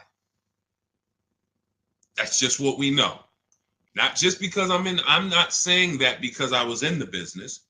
I'm saying that because I have people all around the country who we shop together. So we have real-time data to show 4 out of 5 dealers on average is going to lie. They're not going to give you the GM price. If they give you the GM price, they're not going to give you any rebates they may have because they'll love for you to come in. That's why when you come in and say, hey, get me to the invoice price, we got a deal. Love it. You didn't know I got $3,000 in rebates. Just get them the invoice price, show them the invoice, write it up, deliver the car. Love it. So what you need to do is you need to shop around, get multiple offers, tell everyone who you're getting an offer from, you're a GM supplier or GM family, and then look at the offers while they're in front of you, while you're at home. Because you cannot depend on someone to say, here's the GM price. What other offers? What if there's $5,000 rebates? What if there's $1,000? They're not, if you didn't ask for that, they're not going to volunteer it. So when you're at home, you sit down, we contact 25 dealers. In my book, I have a system where I teach you how to go online, contact 25 dealers in 20 minutes using my email scripts, and you're going to get 5 offers in about 48 hours. It's constant. It's a system. It's the McDonald's system of car buying. Now, if you want to do it your way, you call around. What I'm telling you is get 5 offers because that's the only way you're going to prove to yourself that dealers are overpriced and you need to get 5 offers. See, like we said about Teddy's deal, his best offer on his BMW is $856. His worst offer is $1,100 plus. That was a dealership consciously wrote, hey, Teddy, that's our best offer, man. $1,100 plus a month, which means they ain't worried about selling that car to Teddy. Somebody else walks into the dealership and wants that BMW, they're going to sell it to them for $1,100. They'd rather not sell it to Teddy because they know someone's going to pay us $1,100 for this BMW. Unfortunately, some person who doesn't know what they're doing, they'll call them a sucker. Some sucker's going to come in here and pay this. This is our price. We don't care if Teddy doesn't want to take it. No problem. Someone else is going to pay it. So this is why we must shop around, because you don't know if you're dealing with what we call an 80% dealer, which are overpriced no matter how much you negotiate, or are you dealing with a 20% dealer? The only way we know that is by looking at all their offers, getting at least 5, and then picking the below market offer. Okay? All of this is in my digital book if you want the blueprint. It's called Cars from Home. You can Google it. 7 steps of saving time, money, and avoiding dealerships. It's already 5-star rated. Thank you to everyone who's reviewed it. And as part of my welcome offer, you can get yours for 75% off. In my TikTok bio, click that link, the Instagram bio, the YouTube comments, or the Facebook comments, and you'll have it in your inbox in about 2-3 minutes. You'll have a permanent blueprint for how to get these below market deals from home. You won't be spending more than 20-30 minutes in a car dealership. And we never talk numbers in a dealership, ever, ever. Never talk numbers. You need to have a deal by the time you get to the dealership. If you're talking numbers, trying to get a deal in the dealership, that's never what we teach. We never do it. You have no leverage there. The car dealer has all the leverage, and you're emotional. No matter how much you try not to be emotional, the car is next to you, it's outside, you're emotional, and that's all going to work against you. Go ahead, Dolan. Keep typing your questions, y'all. We'll get to as many as we can. What is a below market lease? 3 prices. Above market value, below market value, market value. What are average people paying? That's not a deal. If you walked into anything, anywhere, and you paid what most people pay or the average price paid, it's not a deal. It's average. Now, if somehow you don't know what you're doing and you're able to get hit with an offer that is above market value, whether it be, they're charging fake fees, or whether it be they're charging a market premium, or whether it be most people get a $5,000 discount, you got no discount, you paid above market value. But below market value is you see all the prices, you see the above market prices, you see the market value prices, you see the below market value prices, and then you pick the below market value. On a used car, there's a range. If I'm looking for a 2019 Honda Accord, there's a $5,000 to $7,000 range people are paying for this vehicle. Same car, similar miles. There's a $5,000 to $7,000 difference. And what we do with used cars is we actually get the brand new price, and that's what really helps us to get the below market value. I was shopping for a used Infiniti. I bought an Infiniti truck almost 2 years ago. 4 white ones I was looking at. They were all about 30 to 32,000. All 4 of them looked similar miles. But I pulled the new vehicle. I found out what each one of them was brand new. That made all the difference. That's in our process. Once I found out what they were brand new, I found out one was 46, one was 48, one was 52, and the one I ended up getting was 54,500 special edition. Cameras all around, all types of stuff in it that the other ones didn't have, but they were asking a similar price, below market. So for that, there's steps to get below market pricing. Below market doesn't happen because you want it to happen. Below market value leases, purchases, they're reserved for people with strategy and people who employ competition. You don't get below market deals by negotiating for them. It's competition. Looking at all the competition, you make your decision. You're probably getting below market deals on your TVs you buy, because you're going to go to Amazon, Walmart, Best Buy. You're not going to, but don't you see, whenever we buy these TVs online, don't we see higher priced TVs? Right? Right? Who's bought a TV in the last couple years? Say last 5-7 years, since Amazon has been it's been bigger longer than that, but who's bought a TV? A lot of people, right? Like, okay, we got a lot of people who bought a TV. When you got your price, didn't you see other TVs that were $200, $300, $400, $500 more? Someone's buying them. Someone's buying them. You go into Walmart, you see TVs that are lined up that are a whole lot more. Man, these TVs overpriced. Someone's buying them. So that, especially with cars though. And that's why you have to prove to yourself what below market deals is by shopping the market. And, we feel we have the best system to do that because we've helped more people do it than anyone.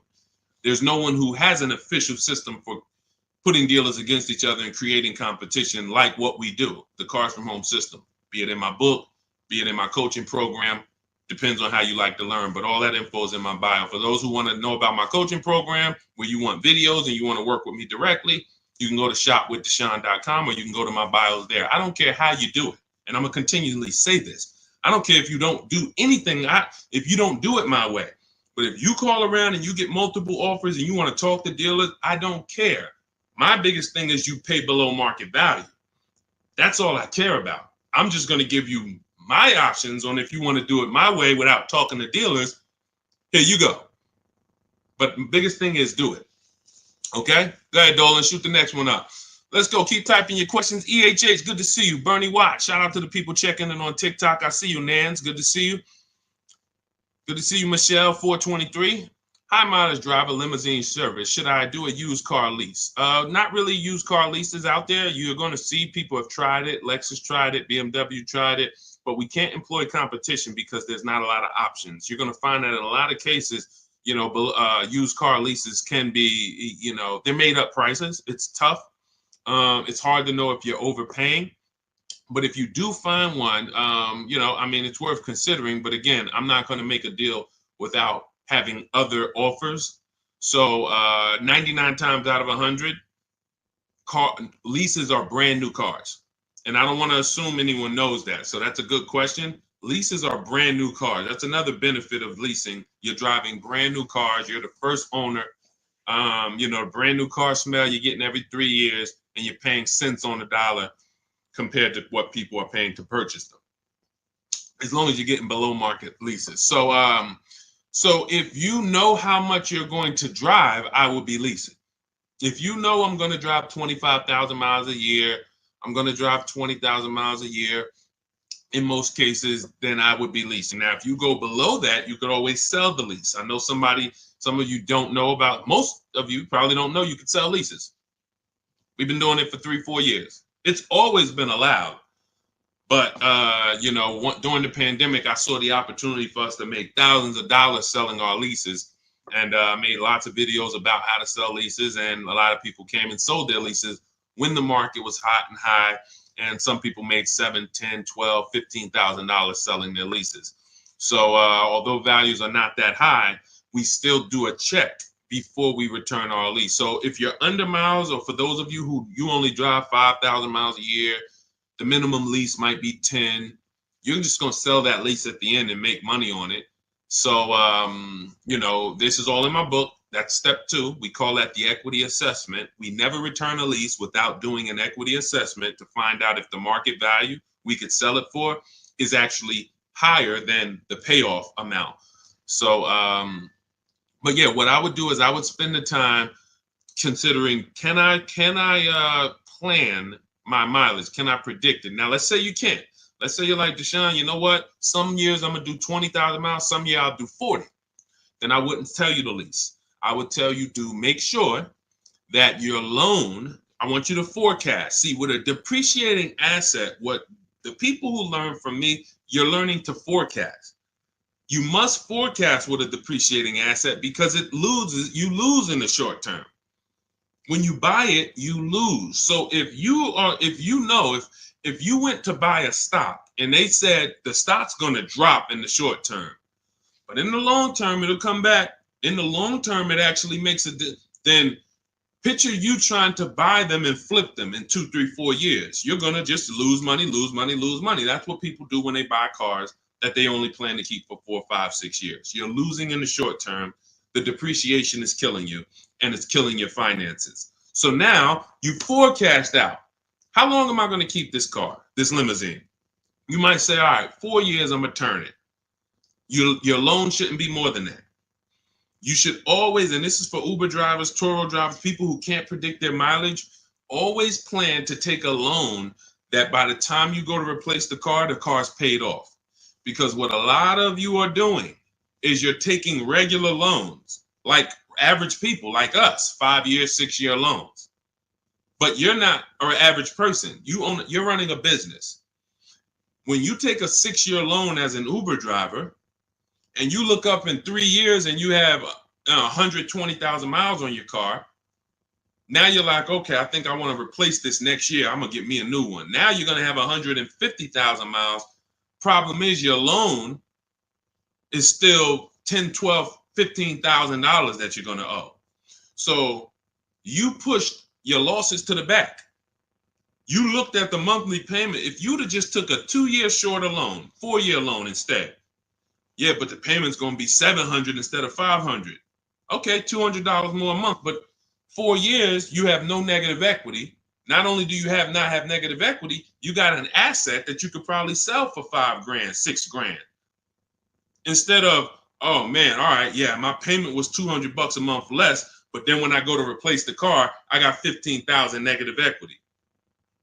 So you're jumping over dollars to keep the pennies. That's what you're doing. So your loan should match the time where you're going to replace your inventory. Okay? Good rule of thumb. Go ahead, Dolan. Next question. Carla, thank you for sharing. I see you. Shout out to the sharers. Shout out to everybody running the likes up on TikTok. Appreciate y'all.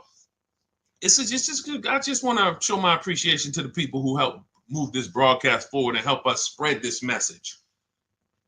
We can't do it without you. That's all I want to just say. Go ahead. Matthew Williams, when buying a vehicle, is your credit score taking a hit? And how often are they checking your credit? So we teach something called the bank bidding war. In my book, when you get my book, you get the bank bidding war blueprint because I haven't added it to my book yet. I see you, Pool73 on Instagram. We got you. Make sure you pull Pool's question in. Dolan, shout out to the people on Instagram. When buying a vehicle, is your credit score taking a hit, and how often are they checking your credit? We use something called the bank bidding war. The credit bureaus allow you to actually have multiple banks and credit unions access your credit with a hard pull within a small window of time. 14 to 45 days is what they say. You can Google this and you can prove it to yourself. Now, we don't even want to play with 14 days because I like the idea of making sure if you give me a minimum of 14 days, let's do it in 2 days. Now, they're going to allow you to have multiple people access your credit because they consider that rate shopping. If you're going to get a loan, rate shopping is, I'm going to give Bank of America a chance, credit unions a chance, I'm going to give the dealers, banks a chance, but it has to be within a small period of time. And you cannot go from this dealer, here, run my credit, and then go to this dealer, run my credit. That's not rate shopping. That's car shopping. This dealer here is running your credit, that dealer's running your credit, you're going to get banged out. So what we do is we don't let anyone run our credit until after we've already found the car. See, because the banks don't want you shopping. And my goal is to get you to understand the banks are not your friend. You may think the bank, oh, this is my bank, I've been working with them. Listen, they're not your friend. If they weren't making money on you, they wouldn't be doing business with you. So the money in loans is so big. There's so much money in loans. It's amazing. Why do you think banks are rich? Like, why do you think banks are in the banking business? They don't sell cars, they sell money. So what you want to do is realize that if banks don't want me to shop around, what are they going to start doing to keep me from shopping around? Well, they're going to give me a hard credit pull to get a pre-approval. Who's seen that? Hard credit pull to get a pre-approval. Stay by your keyboard, y'all. Remember, new people, we dialogue here. This is what we do. So you got to stay by your keyboard if you want to get the most out of what we do here. Hard credit pull, pre-approval, it's trash. Because now they've actually pulled your credit with a hard pull. The minute they pull your credit, they start the window of the rate shopping window is open. So that means you only have a certain period of time to have anyone else access your credit before that window closes. And those hard, that, if your credit score is going to drop 10 points for that hard credit pull or 8 points, whatever it is, If you do it again outside of that window, it's going to drop again. So we don't ever do hard credit pulls for pre-approvals. We always need to get a pre-approval with a soft credit pull if it's available. If not, then we use a tool. In my book, I have a calculator I created. It's called the Perfect Budget Calculator. By the way, in that book, I have 5 calculators I created. You can't find them on Google. That alone is worth the price of the book. Different calculators. We counter dealerships with. We buy used cars. You get to a part and you're like, wow, I've never seen a calculator like this. Yeah, because we invented it. So we use the Perfect Budget Calculator. We take the average rate in the market and we budget. The budgeting tool actually tells you exactly what you can spend on a car, gives you multiple goals, so you're always below your maximum, and then you go shop. Because the only purpose for a pre-approval is budgeting. That's it. Just like, you know, we got homeowners on here, right? You own a home? You own a home? Type yes. Homeowner. The only purpose for the pre-qualification is to see what you can afford, right? That's all we need the pre-approval for. So that's why I created the Perfect Budget Calculator, so that you can actually use it. It creates the budget and then you move. I see you, AdWash. Yeah, that's the purpose. So we don't need the loan until we find the car. Just like with the house, I don't need the loan until I find the house. What I need is a pre-approval or a pre-qualification so I can budget. Then I go shop. Once we find the house, or find the car rather, that's when we now come home, we bring that paperwork home, and we let all these banks and credit unions bid, and we compete and let them compete. This person's going to give you 7%. This person's going to give you 5.9%. This person's going to give you 9%. And all of these people are going to compete, and then we let the dealers compete, and we see who wins. We never pick anyone to do our business with until they win a bid. That is the Cars from Home system.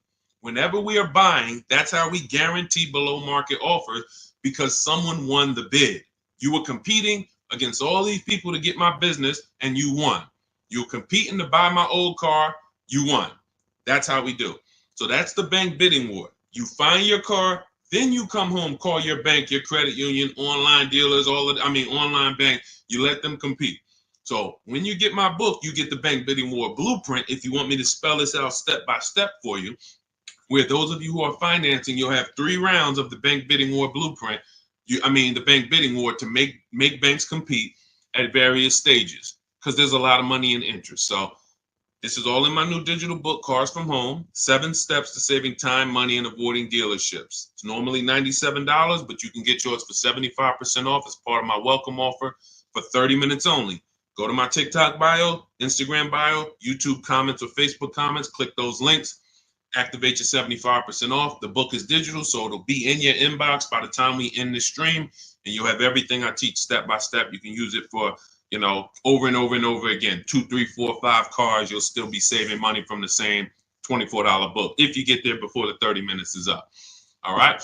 And make sure you screenshot the thank you page, because some of you type your email wrong. You might be, yo, man, I'm trying to hurry up and get this deal. You don't realize you typed your email wrong, and I can't email a book to the wrong email. So screenshot that page so you'll have my support team's email, just in case that book isn't there in 5-10 minutes. Just email my team.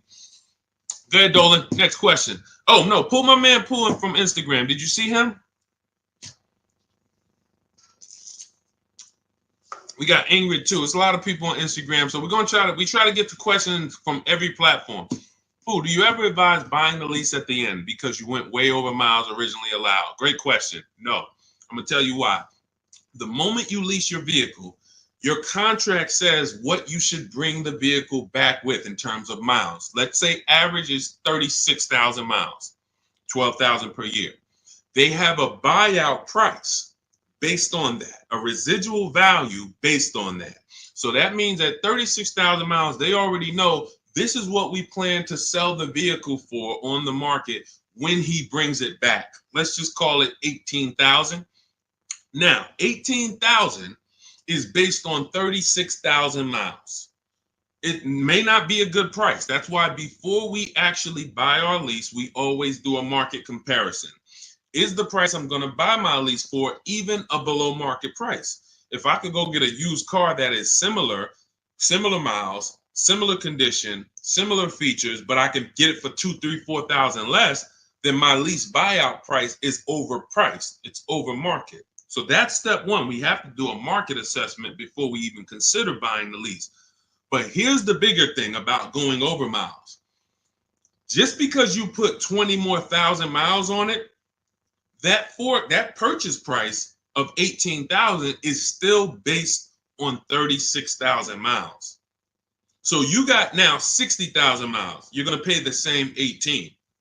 You can't go to them and say, well, I got 60,000 miles. Can you lower that to like 14? No. So you're taking what in most cases is an already overpriced offer, and you actually are buying it on a worse offer because the mileage you're on, if you looked at, again, taking it back to the market comparison that I explained 2 minutes ago, if you looked at what are vehicles like this with the mileage I have selling for, I put 60,000 miles on it. You look around and you're like, whoa, those things are selling for 5,000 less than my buyout. That means the moment you buy that car at the buyout price that's on that contract, you literally lost $5,000 right there because you overpaid for it. So the solution is take the penalty. It was your fault. Now, what do I mean it was your fault? You choose your lease mileage. It's not selected for you. If you need 12, you choose 12. If you need 15,000 miles a year, you need 15,000. You take somebody like Jen. Jen's up on the screen right now. She got her Honda CR-V hybrid. $512 a month. She got a below market lease on this. This is one of the most popular hybrid vehicles in the market. $512 a month, no money down. She adjusted it from 12,000 miles a year to 18,000 miles a year. So she's paying $563 a month, $50 more, but she gets to drive as much as she needs to. She's driving 18,000 miles a year for $50 more per month. So a lot of people who you'll hear talk about their lease experience and tell you don't lease, they took the 512.